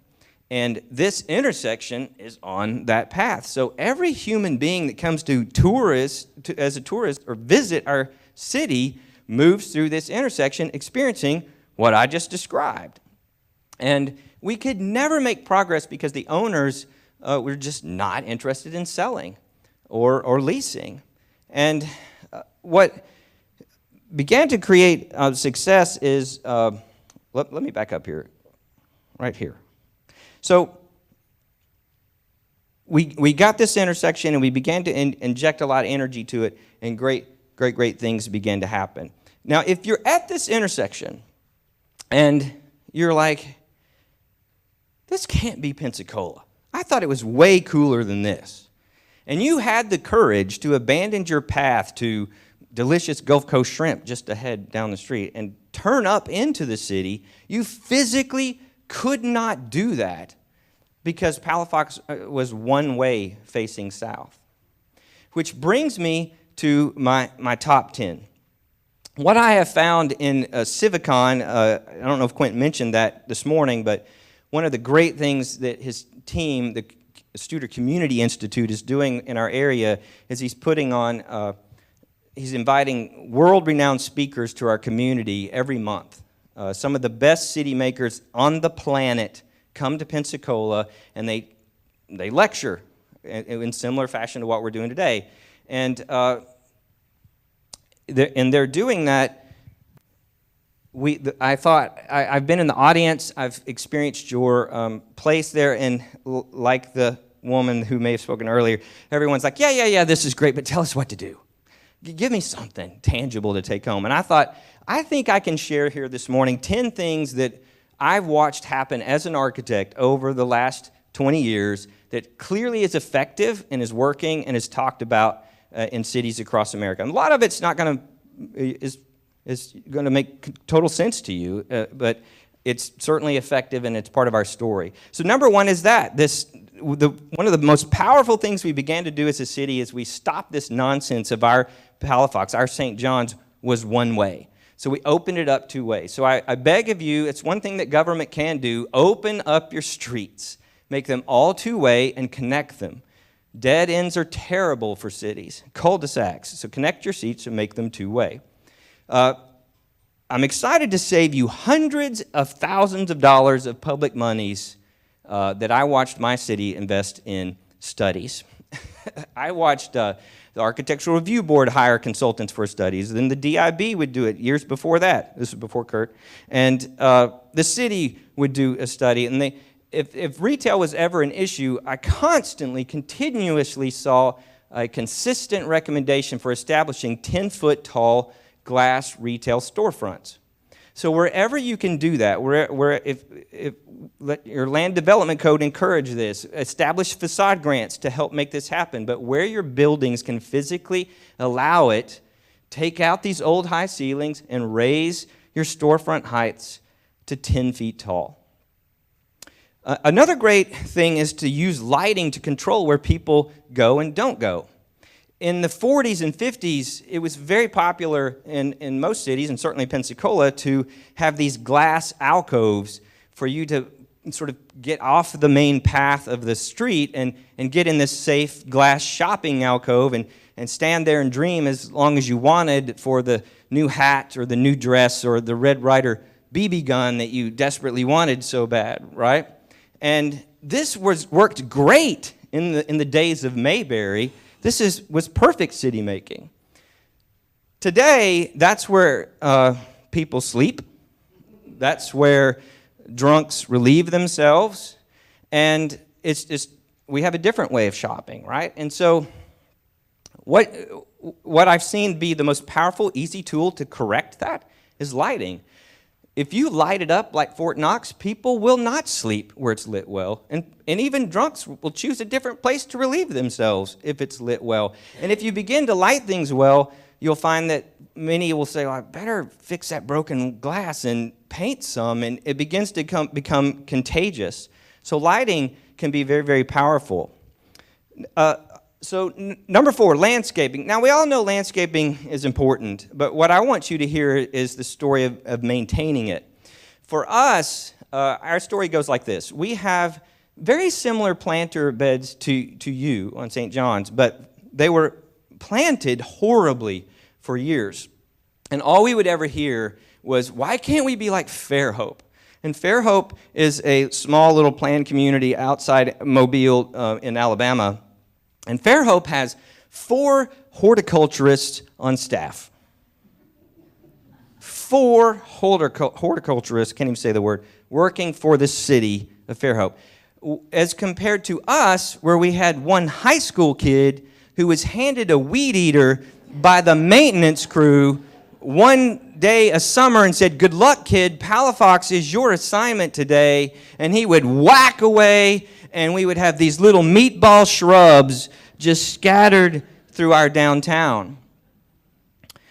Well, thankfully, the perfect solution came forward in our community, and that was the private sector. A group of lawyers were so proud of our downtown and completely embarrassed by this landscaping. They'd had enough, and they decided to do something about it. So a group of lawyers got together, they met with other lawyers, and they pooled their money, and they helped make all that's happened. So we have these beautiful railings around the plantings. But more importantly, the planters are cared for by people who know plants and love plants. So we have winter plantings and spring and summer plantings, and our planter beds now have gone from embarrassment to something with great pride, and it's a key, huge part of creating a destination downtown that people want to go see, and it was not done with government money. Now, number 5 is retail. I'm so grateful that Quint mentions Deborah Dunlap in his book. I think Deborah Dunlap is one of the biggest unsung heroes in our story downtown. She is a woman who began to invest in Pensacola many years ago, and because of that, people thought she was crazy. Today, they think she's a genius. And one of the best things that Deborah's ever always done is she's constantly working harder than I've ever seen anyone work to put tenants in her buildings. She does not buy them and sit on them. She works very hard to ensure that life comes to her properties and brings value to her investment. And even more so, what she does is she has this rule that I've watched her enforce consistently over the years, that she only rents to shopping retail tenants. Now, she has nothing against bars and restaurants. She knows that the other landlords are going to cater to bars and restaurants. And I have watched her for years turn down consistently the latest concept of the coolest bar and restaurant that wants to be downtown, who were even willing to pay her more than her asking rent. And she turns them down, and she waits for that place that sells something amazing and beautiful that you can put in a bag and shop. Now, because of that, downtown has been voted for the last several years in the local papers and like voting best ofs. Downtown gets voted best place to shop in Pensacola over the mall and any other place. And it's retailers like Deborah Dunlap who are intentional about the kind of tenants they have so that you do have legitimate retail shopping that might take care of the young lady that I heard speak earlier. Parking is number 6. We could talk about parking for days, and I'm sure that Kurt will be here. I'm just going to say this. Have the courage to reduce your parking count. Most cities don't. Most cities do not have the courage to do what really works. It's just too emotionally hard to do. But if you really want success, reduce your parking count. everybody says they want walkable communities, but deep down what they emotionally want is to park right in front of everything that they need like it's a little mini Walmart and move on their way. And that simply does not work. Number 7, create events. Kurt will talk a lot about this. Our DIB has worked in creating these gallery nights and Palafox Market. These are the kind of incredible events that bring people to your downtown core. Anchor assets. Don't try to go fight to bring the Dave & Buster's to your downtown. Bring the kind of anchor asset that builds the relationships like I described at the baseball stadium. A Boys and Girls Club, a Big Brothers Big Sisters office. I know that was done in St. Louis and was really successful. A YMCA. A community center of some kind that really begins to bring different cultures and different races and different financial backgrounds together in one place to make your downtown thrive as a destination place. The last 2 are kind of related. Number 9, I really want to encourage you to embrace different architectural styles.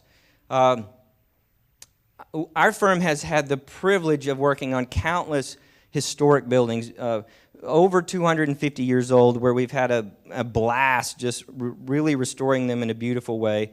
But we've also brought contemporary work downtown, and both are respected by different peoples, and I encourage you to do that. Whoever is in charge or governing your historic integrity that you are charged with maintaining, I want you to do that, but I beg of you to do so by respecting the past, but not living in it. Don't live in the past when it comes to establishing different architectural styles. And so a similar idea, you heard Quint mention about this, is embrace bold ideas. At the empty lot of the famed intersection we talk about, I sat on the planning board in those days, and some people came to the city and said, we've got an idea. Can you help us make this happen? And their idea was, we want to establish a food court on this empty lot. And I'm like, okay, I'm listening. And we want it to be food trucks. Now, this was long before food trucks were cool across America. And I'm like, okay. And we want them to be Airstream trailers. And I said, I'm in. Let's do this. And I was very alone. And I had to work way too hard as a planning board member to unite people behind this idea. People that knew and loved me well were coming up to me like, Salas, are you nuts? You're supporting these goons who want to bring trailers to our downtown? I thought we were trying to make progress. Thankfully, we won. And Alfresco is probably the most favored and popular place in all of our downtown core. It is where everyone brings their friends and family to show off the kind of progress we're making. And so I encourage you to accept bold, creative ideas. We live in a world now where young people can bring ideas that most in this room can't even comprehend. And we have an internet that shares all those ideas so quickly. So we have done all these things and began to make great progress. And we moved from one P word to another. I see that here in Palatka. I see that you have so much potential. And Quint and I and others really grew to hate that word. I got so sick of the word potential describing Pensacola. And today I would guess our P word is progress. And we're making it. And it is, our future is now unpredictable, but it's exciting because it's growth-based. And I want that for Palatka. I totally believe you have what it takes to do this. You need to develop near your waterfront. Your main street is too long, and you're going to have the courage to pick a place, hopefully near the water, and focus on it. One building, one block, one project, one park at a time. And I believe that the people beyond this room, if you'll lock arms and really embrace this in a positive way and ignore those naysayers, they will really be motivated by your focus on this vision.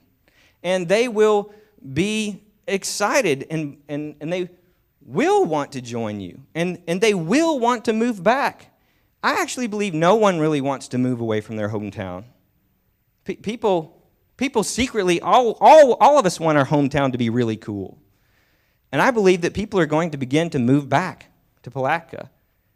And they will thrive, and you'll be excited about it. And you will be invited to go to another city and tell your story. So thank you.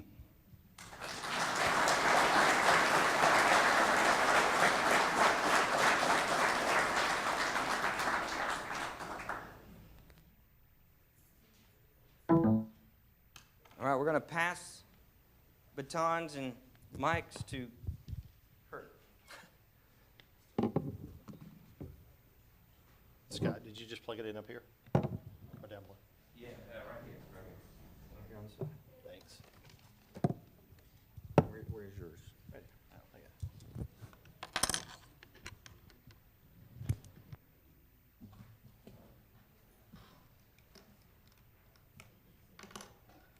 You guys can take a break? No. Okay. No. So what you're saying is chop, chop, Kurt. Let's move on. These people got to get back to work.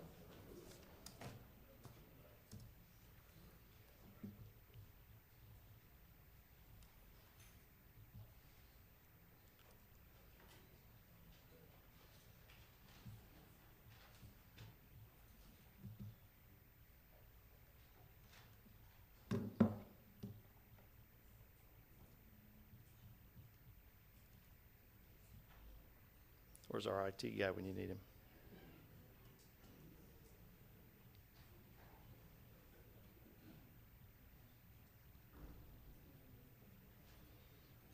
All right.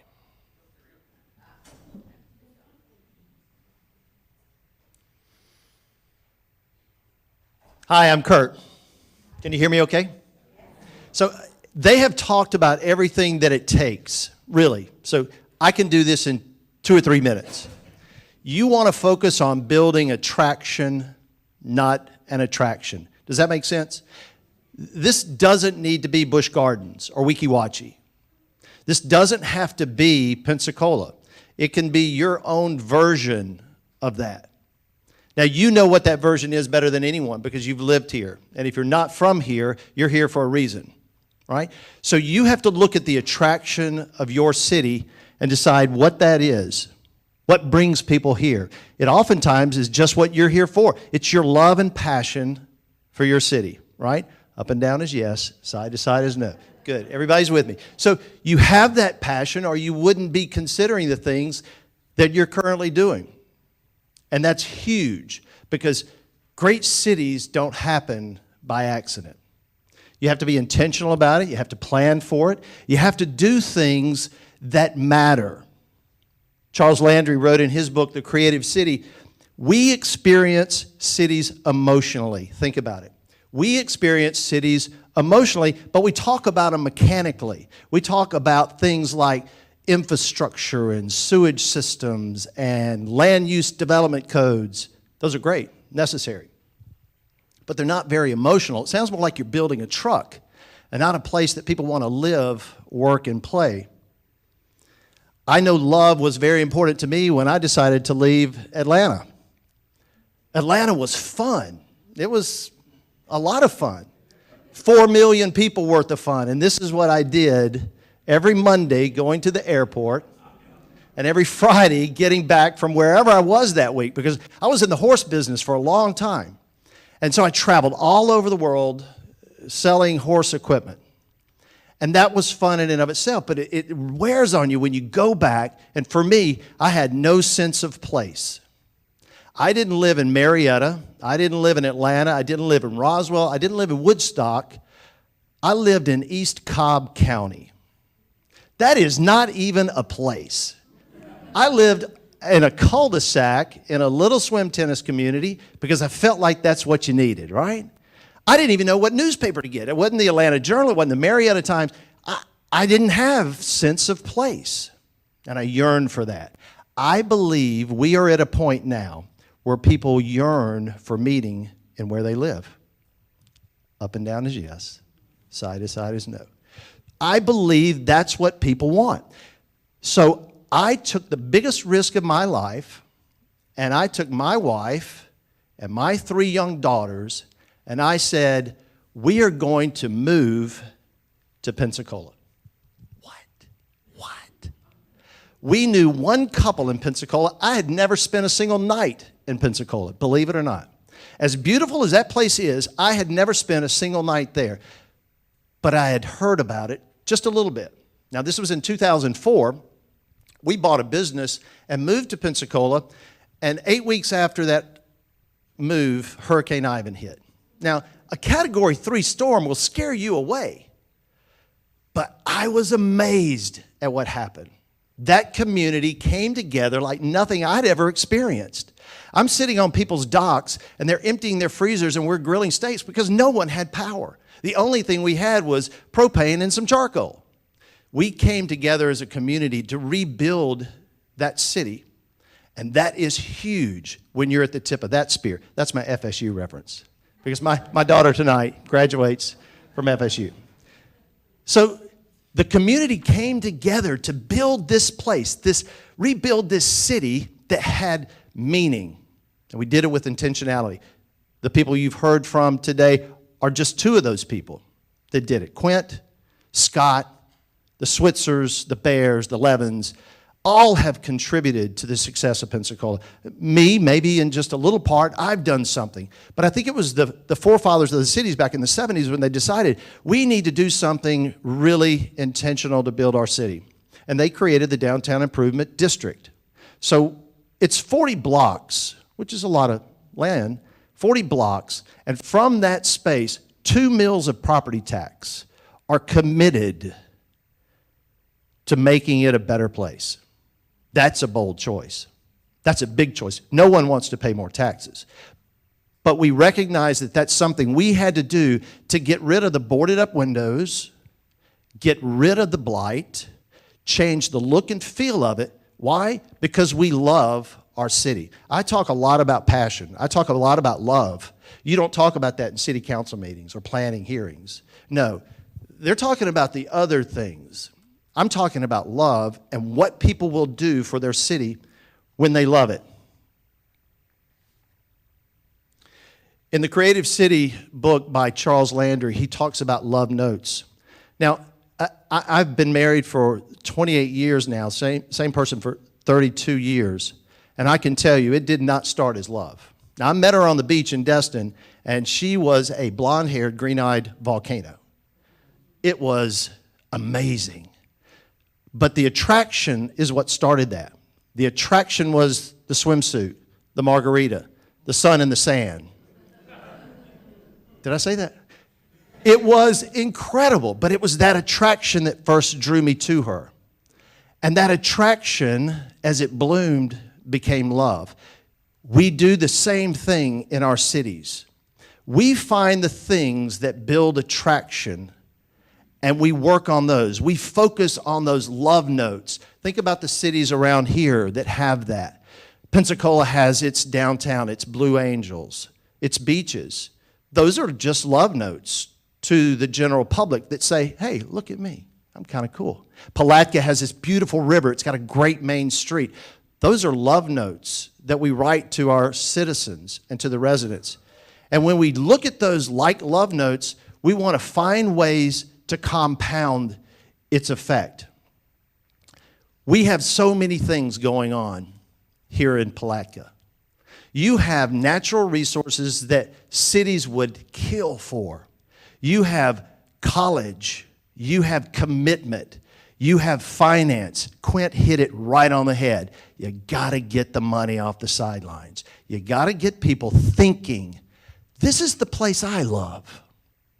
This is the place that I want to be in and I want my kids to come back to. So I want to find a way to get my money into the game so that it brings people here. Pensacola certainly has done it. So Gallup, which I'm a big fan of, and I learned most of everything I know about city planning and growth and investment from Mr. Studer, mentor since I moved to Pensacola in 2004. First event I ever went to was the Gulf Breeze Chamber of Commerce, and it was right after Quint finished his book, Hardwiring for Excellence.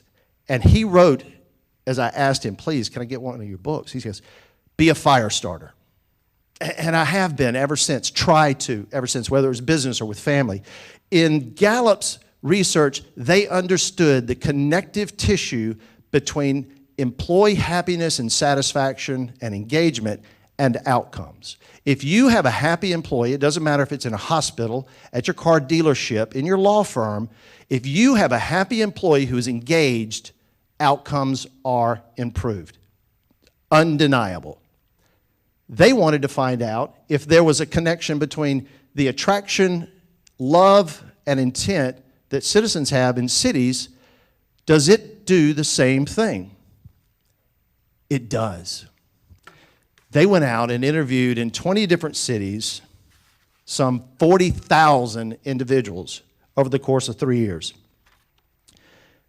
They found that the key indicators of residential engagement, what makes attraction happen, aren't the things like the economy or public safety and, sorry, Mayor Hill, leadership. That's not really what they wanted, and that's not what built attraction. What really built attraction were 3 magic ingredients.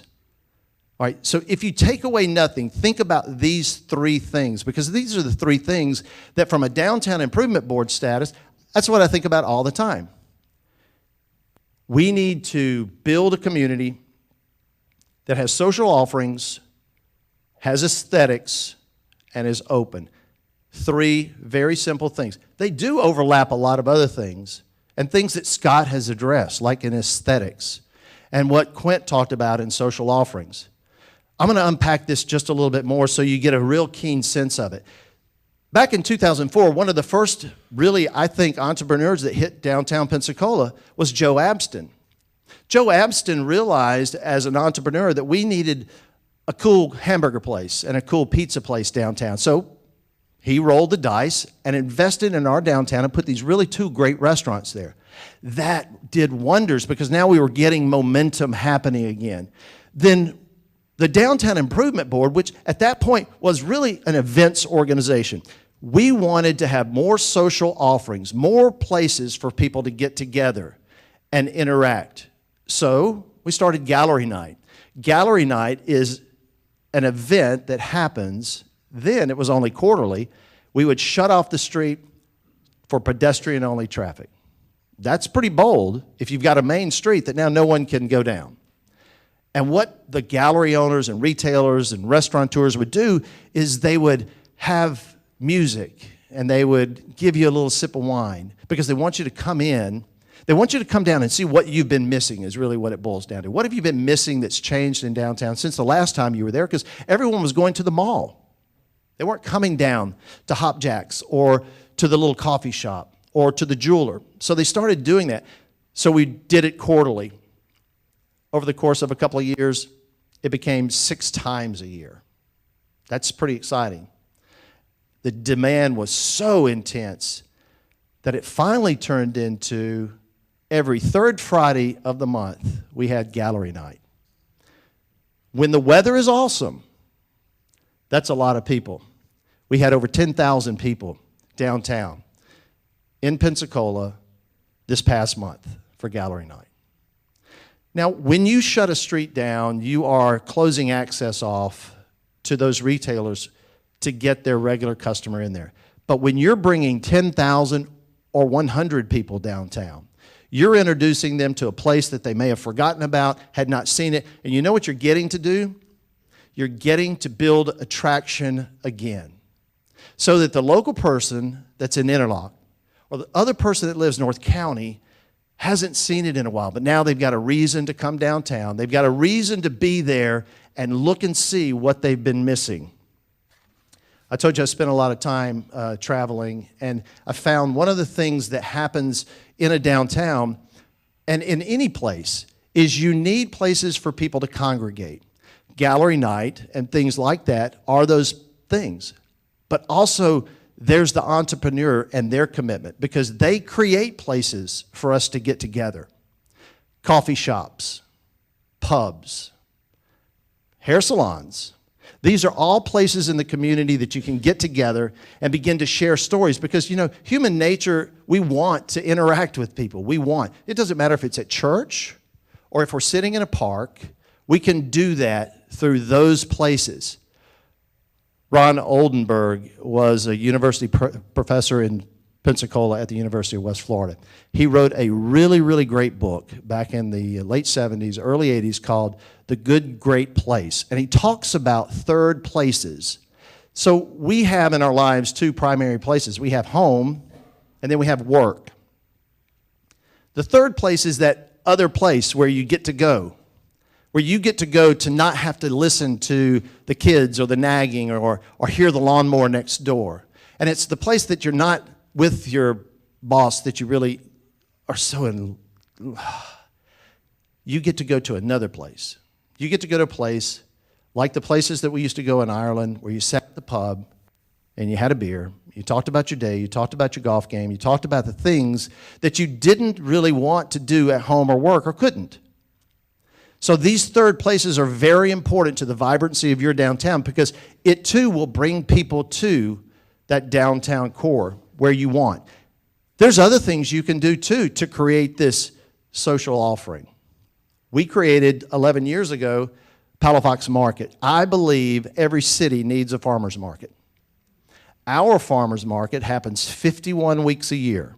It begins at 8 a.m., lasts till 2 p.m., and we're very, very dogmatic about our farmer's market. You can't go to another store and buy vegetables to bring there. We have a farmer's market manager, and she is on the ball. You have to grow everything that you sell there. If those are your eggs you're selling, they better come from your chickens. If that's your coffee, I kid you not, if that's your coffee that you're selling at our market, you better have roasted those beans, you better have ground them, and you better have brewed them. Because this is a farmer's market for farmers. The crafts that are sold there are made by craftsmen. And it's exciting. It brings people downtown every Saturday morning. The only morning that we don't have it is on Mardi Gras because of the parade in the city. But that's an incredibly exciting thing. That's a social offering that brings people together. They come downtown, they get a coffee, and they walk around. Again, things that we can do to bring that. Now, once you've gotten all these things in place and you're beginning to get traction and people are coming down, guess what happens? Your downtown's going to get dirtier. You're going to be dealing with issues that you never even contemplated yet, like the mountains of garbage that are created by 10,000 people on one Friday night. And what are you going to do with all that garbage, right? These are things that some cities don't contemplate. Ours doesn't. I have to, because it's my downtown. From a leadership perspective, I want our downtown every day to look so awesome that you would think it's an attraction. But no, it's not. It's just a place that I want to find attractive every day. So, October, we started our Downtown Ambassador Program. I have 2 guys that are on the streets every morning at 6 a.m., cleaning the sidewalk, picking up trash, removing whatever was left behind from the night before. And believe me, there's a lot of whatever on some mornings, because we do have a very vibrant downtown. So you have to contemplate that as well. What are you going to do when you do get that success? And it may not be 5,000 or 10,000 people. It may just be 200 people, but you'll have to deal with that outcome. Our ambassador program is probably what I believe is the best thing that we've done most recently to make our downtown more attractive. And I want you to think about one other thing.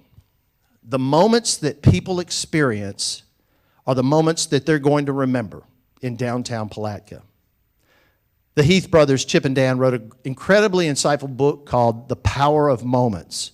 And moments, it doesn't matter where you are, if you're at Busch Gardens or Disneyland or you're in downtown Palatka, those are the things that they're going to take away, and they're going to remember those, because those are the things that are going to build attraction. They wrote in there, we must learn to think in moments and to spot occasions that are worthy of investment.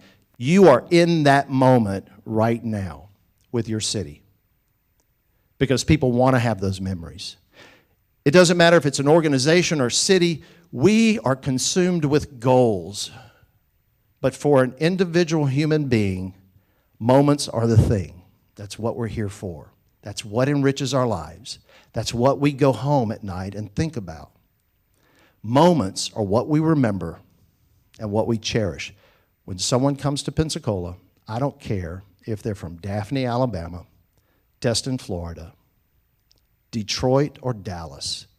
I only care about one thing, that the experience they have inside that coffee shop, that moment that they're on that street, and the experience they have there are one and the same. They're both incredible because when you do that, they go home and now they've had this bug, this attraction, and that attraction will turn into love, and that love will make them decide, I want to be a part of this crusade to make the city the best place we can. I know you can. I see it. If you need help, we can help. Thanks.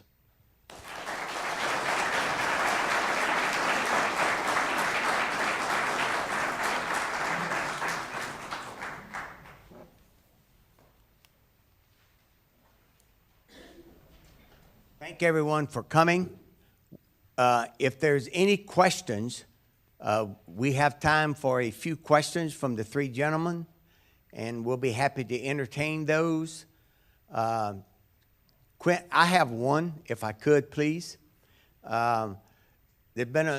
We've talked a lot today about downtown, Palatka. We have other towns in our community. We have a county. And would you please address how they all go together, and you have to take one step at a time, if you will, please. One of the questions we have to always be careful about is, well, gee, all you're doing is focusing on downtown. What about the rest of the place? Well, what we found was that downtown taxes, that's what creates that vibrancy, creates those tax structure to grow it that can go then get spent outside of the downtown. We also found that people want to come downtown. They want a vibrant town. So we've been actually quite lucky. If you look at when people call Pensacola, really it's a little teeny footprint. Everybody, even they live in Cantonment or something else, sort of relate to it. So I think that's where you have to get away from this. It's, my neighborhood, my jealousy. You have to sequence it. And the reality is a downtown is, if you want to keep young people, you got to have a great downtown. And if you don't want to have young people, then you don't have to have a great downtown. But if you want to have downtown, if you want to get your young people back, you got to have a great downtown. What we've been pleasantly surprised about is how many people that aren't young that want a great downtown. They want the exact same thing. They want the amenities to go to. They want the coffee shop. They want the salad. They want the shopping. They want to bring people through.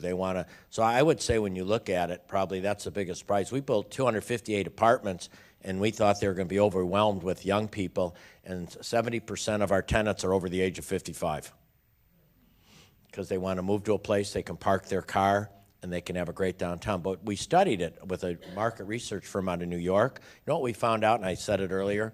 People want the same amenities. People don't, it's not like, only young people like this, only this group. Maybe at different times. Certainly, I think the bars and restaurants get a little younger as the night goes on. But during lunch and during afternoons, a wine bar can be very diverse in who's there. So we just found you got to create that urban density to pay those taxes that help pay for your urban sprawl. Would you have a question back here?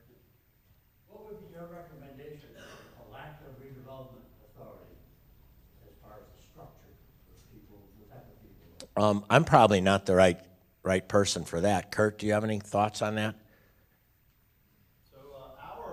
As I said earlier, ours is we define the boundaries. The city leaders went out and they said, look, this is what we want to do.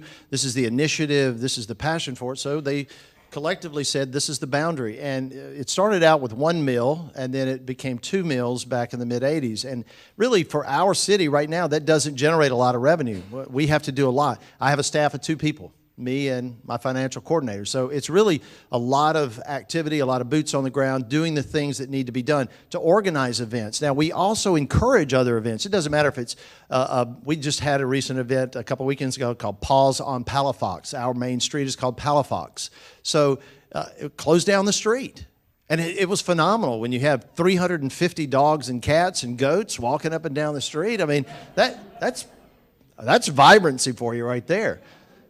But we have a lot of things like that. So we have a lot of opportunity. It may seem like to some that we close the street every weekend, but we do. We have a lot. And those things, with that revenue, you tend to start programming. You start thinking about what to do next. What can we do to bring more people and more attention, quite honestly. That's what it boils down to. I need more attention to downtown so people don't forget about it. I think it's also important to talk about the CRA. So we have a CRA. It's kind of complicated. We have the city of Pensacola in Escambia County, very similar to you. In the city of Pensacola, we have a community redevelopment association and or agency, and I think similar to here from what the city council is also the CRA board, and the CRA is a much larger. It's almost it's a vast majority of even the emotional downtown, if you will. It's certainly not the city limits. They go way up past the interstate and everything. And then within the CRA is another jurisdiction, the Downtown Improvement Board. Each one is taxed. So if you're in the heart of our downtown core, you're paying more taxes than anyone. And it's another reason why the people outside of that are always like getting sick and tired of, with great jealousy of all the talk of downtown. When are they going to ever come up here and spend money here? I can assure you, you're getting a ton of money. But just sitting out there away from where all this tax is being generated. So I would always encourage you to be, no matter where you're living, be supportive of downtown. I'm a private guy, so my goal is to you have as less government money as possible and as less government interference as possible. I was talking to the mayor last night. You know, what a private investor wants is I want guidelines. I want what are the rules, and that's where I think sometimes people struggle. We have. I want to know, if you want me to privately invest, what can I build there? You know, what is it going to look like, and what's the cost? Because we have a lot of city-owned property. So I think that's what private, and my whole talk is really, if you look at this, what's really amazing about Palafox, and again, Kurt and Scott might not agree, but most of what was developed along Palafox is private. We got 2 garbage cans. It took us 4 years to get them. Anyway, so seriously, that's what I've learned from every city I went to. Every city I went to, not to put government down, but government has limits. And if we wait for government to lead some of this, they don't have the money. They don't have the resources. They sometimes have elections that run around. It's really private people caring enough about my community that I'm willing to invest in it. I'm willing to shop in it. I've been on a number of radio shows this week talking about shop local. You know, shop. You know, I told somebody the other day, it was sort of cute. They were trying to raise money, so they told people to go to Amazon, buy something, and then they will donate a percentage of that to their not-for-profit. Then they came to my wife and I, and they wanted a philanthropic check. We said, we just told people not to shop at our stores, and now you want me to write a check. It doesn't work like that. You know, if you want me to write a philanthropic check, come have coffee in our shop instead of ordering it off Amazon. And I think it's that type of loyalty. You know, my wife and I, when we travel, I'll see a shirt that I might like, but if I can get local, I get local. You know, we also have a rule called Covenant for the Community, and at least we follow it as a private developer that's invested over $100 million in the community. When any general contractor works on any of our projects, 70% of all labor dollars have to go to local people that live in the community. Because we're not creating these dollars so you can hire people to go take it into another city, another state. It has to be within Santa Rosa and Escambia County. And we track it. We track it every week. We look at labor dollars. Because if we're building a $52 million apartment building, When they say 52 billion, remember that doesn't all go to labor. About half of that goes to bricks and mortar and windows and roof tiles. About 25 million of it that goes to labor. So if 70% of that stays local, which more than if it stays here, that has a huge impact. Now, ironically, for our minority population, which sometimes has the most poverty, if you look at we have pockets of poverty. We do studies. This year, in just our apartment building alone, we put in the last 18 months, we've put $21 million worth of dollar salaries into local hands through the Covenant for the Community. 10,637,000 of that went to minorities. Now that makes a difference in your community. That feeds kids. So I preach all the time, control your own destiny. And that's where private dollars can control your own destiny. It also makes it sustainable. Because again, you don't know if government money will last the next year. It'll be available. Nothing wrong to use it, but I think that's why I think intrigues people about Palafox. And that's what intrigued me about Asheville, because I didn't know. When I went to Asheville, I just thought they had a whole bunch of government money that did this. And then the first thing they said is don't. No, it's been private. And that's what I like about this. You have a lot of very committed private people, and you're lucky because a few of them got some deep pockets. Now we just got to pull it out a little bit. Anyway. I think that you have an amazing opportunity to show what Palaca's made of today, just with the woman who spoke today. If Palaca is the kind of place that Dr. Mills has led me to believe, this is an opportunity for you to love that person really well. She's obviously very frustrated, and sounded to me like she doesn't think any of you all are purchasing her gifts, and people outside of the area are. Everybody in this room should go visit her and smile and buy something. And begin a movement that creates the kind of change that you're wanting. And don't be embarrassed about her because she embarrassed Quint. We're not bothered by her. We want you to. I've been spit on. Right. That's right. Are they, Norm? I just wanted to defend her, okay, because she's one of the entire people that started a shop that was really nothing. And she opened this quilt shop that is a star quilt shop in probably all of Florida or all of the Southeast. And she really has done a whale of a job. But it's just that we need another 100 shops like that. Any other questions? Yes, Phyllis. My question is, we've got a lot of different kind of people. We have business people, we have individuals, we have elected officials. You said that you decide on an intersection. Who does that? How do we get all of these people working together? Where do we go from here?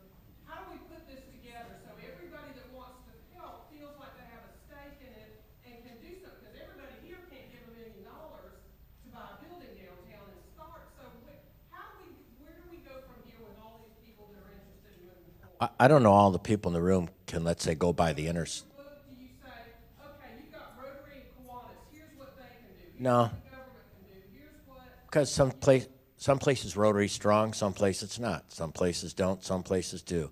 The person who with the money will end up picking the intersection. I'm just being real straight. The person with the money will pick the intersection because they're the ones who, unless the government wants to buy it. Now, if they're smart, which they are, there are certain things you look for in an intersection. Let me walk through that. You walk through slow traffic. You walk through slow traffic because you want traffic to slow down. You look for a place that's sort of vibrant. You hope you have a big enough sidewalk that you can put tables on it. So you study the various places that you look at. Ours was pretty exciting. Ray Gindroz told us because we didn't have a lot of big two-lane highway. It was a sort of one lane, and now it's always people complaining about traffic. It's sort of interesting. I spent a lot of years. I was in three, different places. But the other day I was in a traffic jam in Pensacola. Okay, the street light was here, and I was down back like a block and a half, and I said, oh, I can't stand this. So I decided to time it, 4.5 minutes. But psychologically, it was a lot longer than that. When we first built the stadium downtown, we have no parking. We have the fewest amount of parking spots for any stadium probably ever built in America. Really, we have like 300 parking spots and we have 5,000 people that come to the games. And everybody said, my God, you have no parking. We drew little circles that showed here's 5 minutes, here's 10 minutes, here's 15 minutes. And you know what we ended up with? A whole bunch of people that ride bikes and brings people to games, pedicabs. You run up with taverns that you hop on, and you end up with a lot of entrepreneurs from that. But I think as a community, one of the things you can start talking about is where the whole community can get involved. What type of program do we want downtown? Those types of things. What type of, we had to have a lot of help when it came to closing streets or changing streets. So I think programming is really important. I think supporting the entrepreneurs as much as you can with that. And sometimes people just get their feelings hurt. Yeah, that's all. But do you have any thoughts on that topic? I think you have a bigger challenge than we do in that your intersection is still parallel to the raceway across the river. For us, it was we crossed it. We could just go right here, let's go. And so every human being that came on that tourism path that I described was able to go from the blight to what in the world is happening here? I want to go more and go explore. And our streets were opened up and you could do that. You have a challenge of getting you've got to be like, I've seen scientific studies that we are no different than bugs, that we as humans are just attracted to light. And so you've got to get something that's just like a bug light on the side of that main road. What's the main road? Reed, right? You've got to get the bug light that says, get off Reed and come over here to St. John's. And it will be an intersection. It should be full of life and light, like the alfresco or something like this that has people outside dining. That's what your intersection needs to have that. So that when people are in their cars and they see people outside having a good time, they're attracted. They're like, I got to get out of my car and go find that place and walk around there. That's what your intersection should have. Yes. The best way to attract businesses, new businesses into town, build it first and they'll come, or, what's the best? An outside investor is not going to come downtown unless there's people. And I think sometimes we had to learn that. We'd call the Abercrombie and Fitch and say, we got this great building, and they'd say, you don't have enough people. You have enough people. Even Joe Apston and of Tin Cow and that. You have to do a little programming. So I would start with the programming. I would start with getting it activated, getting people down there, even if it's only on a Saturday, even if it's only on a Friday night. You start getting more people down there, then you start getting your thoughts. The other thing is truly look at your buildings. For example, Carmen could have never been downtown if we hadn't given her that reduced rent for 3 years, okay? Five Sisters would have never opened if we didn't put the rent based on a revenue connection. Because these people are risking their lives. You've got to let them in, and you've got to create some creativity. I don't know about you, but I'd rather give incentives to local people that have spent their whole life here than throwing out a whole bunch of dollars to some company that isn't here, hoping they come in and hoping they stay. How much money did you have to invest without return? Well, if you look at return, you look at what you have. So, for example, with our apartment building, we had to put $22 million down to borrow $30 million because it was the first apartment building built downtown, so there was a little bit concern about it. And we'll make, if we can lease the spots about 90% rented, like the formula, we'll make 7.6% on that project. So you wonder why we don't have private developers in Pensacola, because they're not going to build an apartment building at 7.6% return on investment. But our return on investment is not 7.6%. It's seeing all these young entrepreneurs doing much better now because they got 450 people living downtown. Our coffee shop loses a couple $100,000 right now every year to start with our olive oil. We think we'll get better, but we employ 40 people. And I think that's really important. Now, luckily, I can do that. And the reason I can do it is because my baseball team makes enough money to pay for the losses. And so all that beer people drink at the ball games pays for the coffee I'm losing money on during the week. But in reality, with the dollars we spent, I could have just kept that in a mutual fund and just really had a run. But that's not what excites us. Now, not everybody's as fortunate as me, and not everybody gets to build a company and sells it. My wife and I didn't have a savings account until we were 45, 46 years old, so the money came late, and what good is it when you're gone? And by the way, if you read any statistic, giving your kids a lot of money isn't a good thing either. No, it really isn't. Statistics show that. So I think that's what starts it, though. Now, and please, I'm not calling me this, but this is what, in the book Coming Jobs War, Jim Clifton says every city that's turned it has a saintly investor or two. In Austin, Texas, it was a guy called Michael Dell that kicked it off. So every place have a saintly investor. And these are people that sit there and say, you know what, I wouldn't mind putting that building up and doing that. I wouldn't mind buying this and fixing this. So that's sort of, we're also really into early brain development.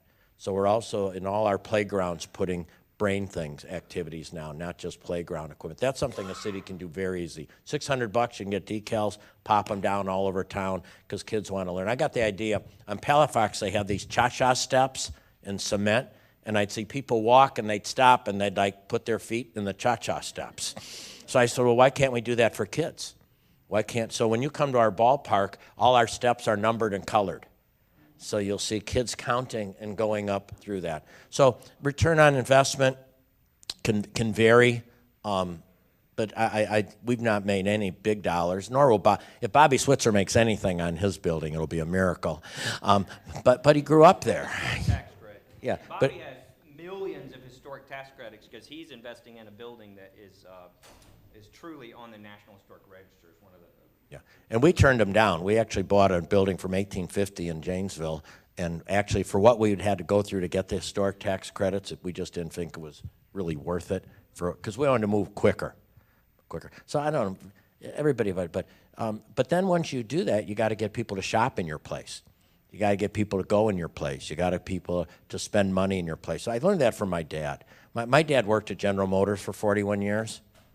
And if anybody pulled into our driveway without a Chevy, it was bad. Any relative bought anything but a Chevy, he thought they were trying to put him out of work, and he took it personally. I like that. What do you think of this idea of just putting a detour sign once in a while? They don't know. Say you're doing road work. Bring them around downtown, then put them back up. What did you call them? Investment angels? What is the book called? Investment angels? What did you say? What was the term? Oh, saintly investors. Saintly investors. Saintly investors. I want to encourage you. I believe that you'll have more than one, and that person is.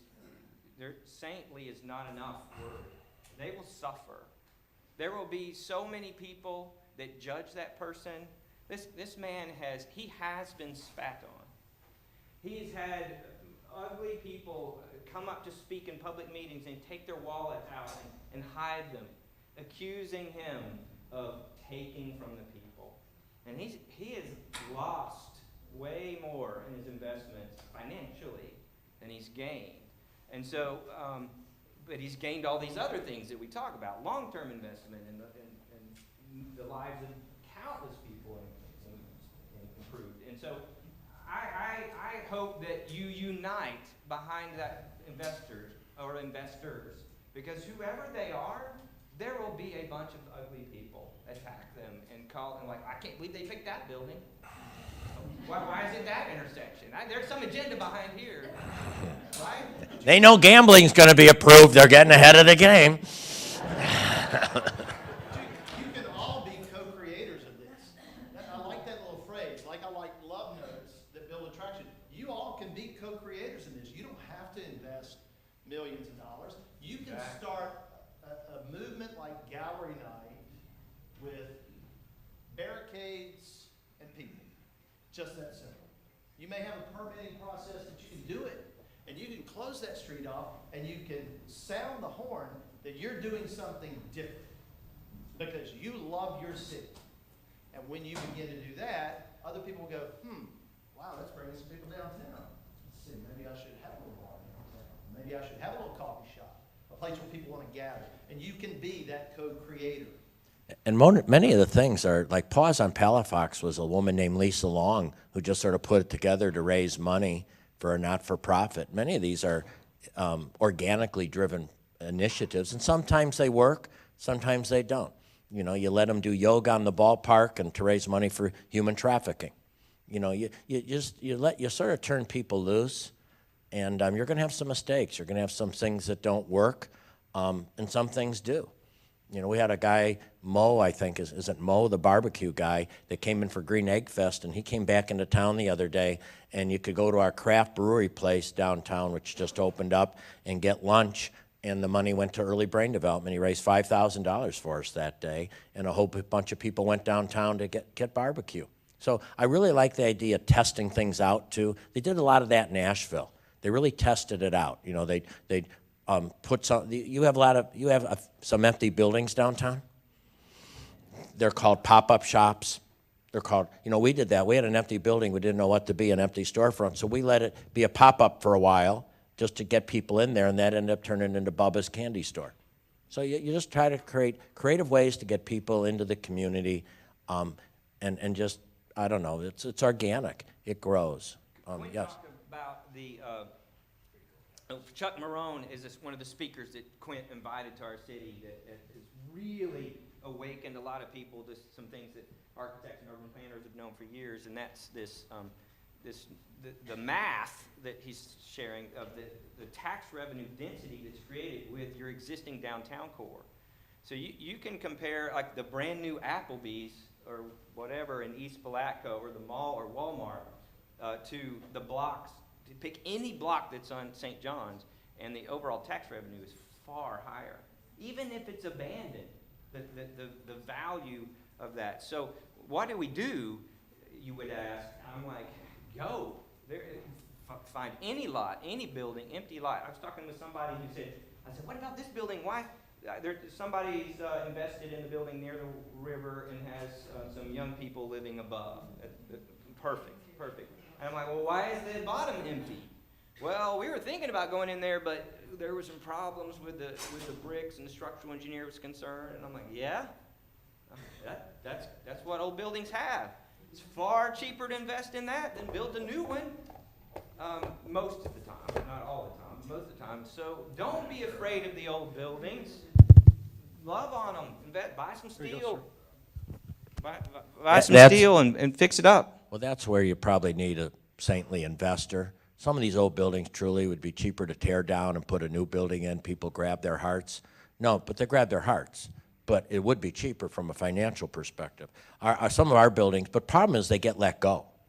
The challenge is our buildings were vacant for so long, and code enforcement hadn't really gotten on it, or it may not made it painful enough to sell, that for some of our buildings, both the olive oil store and the Five Sisters, we had to take masons and do brick by brick by brick. So it was more expensive. So we put $1.8 million into Five Sisters, and we sold it for 1.5. Now that, I own the market, by the way. Buy high and sell low. Buy high and sell low. But if you look at, you lose, and I'm not trying to be flippant, but you lose $300,000, but you create an iconic corner. You have a restaurant that's running well, and you got a lot of employees there. It's still a good investment when you look over the long-term impact of what you can do. But some of these things are a little more expensive. There's no doubt about it, and it takes a longer time. But you've got some nice empty land. You got a beautiful river. You got a lot going for you. But so did Pensacola. So does most cities. It's not potential. It's not what you get. It's taking action. And I agree. You know, our community, I think, had a real rough time because how many plans can you have? How many, you know, blah, blah, blah. Why is this going to be different? And you can't guarantee it is going to be different until it becomes different. I used to go into, you know, hospitals. They say, well, how do we know this is going to be different? You can't do anything but make it different. Then 2-3 years down the road, they go, wow, this is real different. Have anybody ever watched the TV show Timeless? Okay, well, I hope you renew it. Anyway, Abigail Spencer's from Pensacola area. She has a home in out in Hollywood. She texted me 3 weeks ago and said, I just want you to know I just bought a home in East Hill. Now, she might not be there all the time, but it's pretty cool when she's there. It's pretty cool when she's there. Derek Brooks just bought a piece of the Pensacola Blue Wahoos. Why? He wants to be part of, you know what happens? And you don't care when they join, just so they join. Some people are there early on, then some people come later. And you know why Derek Brooks wanted to buy a piece of the Blue Wahoos? Because Bubba's got a piece of the Blue Wahoos. And everybody's making a big deal over Bubba. And, you know, Bubba's got this halo now in the community. So who else? Now Derek wants a little touch of that little halo. Nothing's wrong with that. I tell people, I don't care when you get on the bus, just get on the bus. And the best thing about that is the most famous athlete from ever of Pensacola he'll start nibbling, and we'll start seeing the Emmett Smith restaurant soon, right? I think you have a lot of MariCarmens. Yeah, there are plenty of young people that you don't even know that are amazing chefs and food makers, and they could create one of the most outstanding restaurants in the area, and they need your help. They need these business plans and stuff. Pensacola is now a place where great food is known. We used to have the Doghouse Deli. That was it. Now we have award-winning, nationally recognized restaurants. And a very famous restaurant, John Briscone, winner of Top Chef twice, has a restaurant in New York. He's moving back to Pensacola. And the Wall Street Journal did an article on the new restaurant, Pensacola. They hadn't even started laying studs and doing sheetrock yet. So. 13, 14 years, but people keep asking, if you wait for government, you'll fail. Government can't lead this, not to hurt their feelings, but they can't. This is about private money, private people saying, this is my community. And I think the mistake that we made for a lot of time in Pensacola is waiting for the government to make this happen. And only when every city we visited, it was the private people that drove it, and usually some private people that really weren't going to gain a lot from it, but they were. How much would you pay? We have 7 grandchildren, all in Wisconsin. Guess what we're doing right now? We're building a home in Wisconsin. Now, I'm really not that excited about it. I hoped it wouldn't happen. But it's going. Why do you think we are building a house, not to live there full time, but to get up there more? Why are we building a house in Wisconsin? Because we got 7 grandchildren in Wisconsin. So I miss those things. But they're not going to move from Wisconsin to Pensacola for all sorts of good reasons. One, my son's wife is from Janesville. She ain't leaving mama. It just ain't going to happen. My son-in-law, my daughter married, he owns a small company in Janesville, insurance agent in Janesville, so he's going to stay in Janesville. My other daughter, once again, she married a fella whose whole family lives in there, so they're not going to happen. So, we got this one 32-year-old holdout here who's getting married November 2nd. Somebody said, well, I hope she has a baby right away. I said, I don't care if they start right now. Let's go. So what is the value of having your children and grandchildren in town? I think it's a heck of a return on investment, don't you? Thank you very much for allowing us to be. Listen,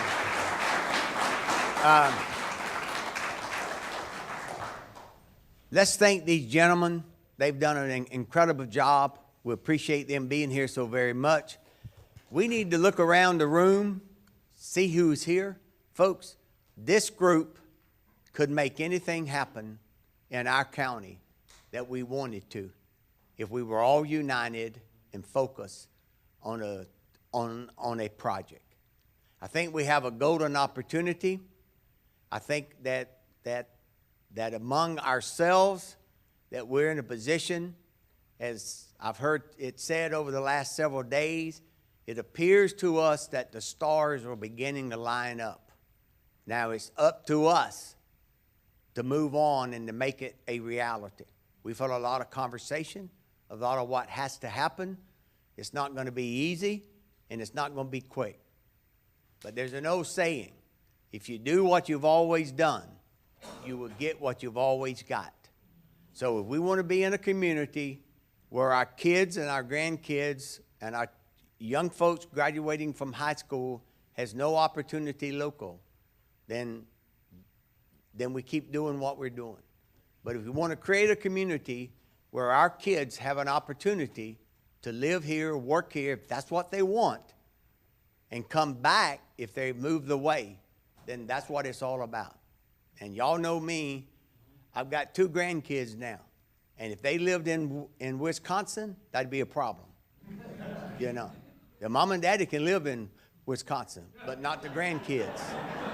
You know, and that's the way most grandparents feel. You know, it's just something unique and special, and we all want our children and that opportunity. We thank Quint, Scott, Kurt for you coming. We're hoping that this will not be their last trip here, and I hope you feel the same way. You know, in everything that's done, there's a straw that stirs things. And what I think we need is that straw to stir, to make everything work. I think Phyllis had an excellent question. You know, how do we move forward? That's what we need to come up with. That's what we need to do. And we don't need to meet this morning and then that be the end of it. This should be the beginning rather than putting on the back shelf or whatever. And it's so good to see such a cross section. And it takes everybody. And if you haven't gotten his book, I promise you, you need to get that book and you need to read it. Every place in the book that has Escambia County and the city of Pensacola, you could put in Putnam County and Palatka. You know. Now, I know we've got some other towns in our community. We want everybody to do well, but you have to start somewhere, and it's going to grow. You know, it's going to grow if we make it work, and it'll spill out. They've assured us that if we start here, then the next thing you know, something's going to be here, something's going to be there. The main thing is, if we don't start at some point, where are we going to be? And I can tell you, and I'll make this promise, I have not been in Denise's store, okay? I have not. I'm honest. You know me well enough. I'm not going to lie to anybody. But I bet you before the sun sets, you know, I'm going to buy something from her store, okay? Now, she made a point, and I have no problem with that. But that's so true. We need to spend our dollars here, locally. I think the return, Quint, if I'm correct, whenever you paid that $22 million, to 70% of it in the community, that money turned 7 times. 7 times. That's 40, 54, you know. So that's what happens when you begin to look at it, you know. And we need to do the same thing, you know. And I think if we all start thinking about that and working together, then some of us may not be here, some of us may, but in 3 years, 5 years, 10 years, we can see the difference that we all want. Again, thank you for coming. We will be moving forward. Robert, I think, wants to say something. There's 2 things. Number one is that we'll try to find some way to get your books here so we don't have to buy them on Amazon. We will. And the second thing is Quint made a visit to our hospital yesterday, and he was there for 45 minutes, and just as an aside, he said they got a $15,000 talk yesterday. So you do the math to see what we got this morning, if you will. And please, please, please be sure to express your appreciation to these folks, and thanks for coming and being here. Last thing, if you have the book, please go on Amazon and give it a 5-star. And if you read it, it's a 5-star book. You know, thank you for coming. We appreciate it so very much, and we look forward to our future.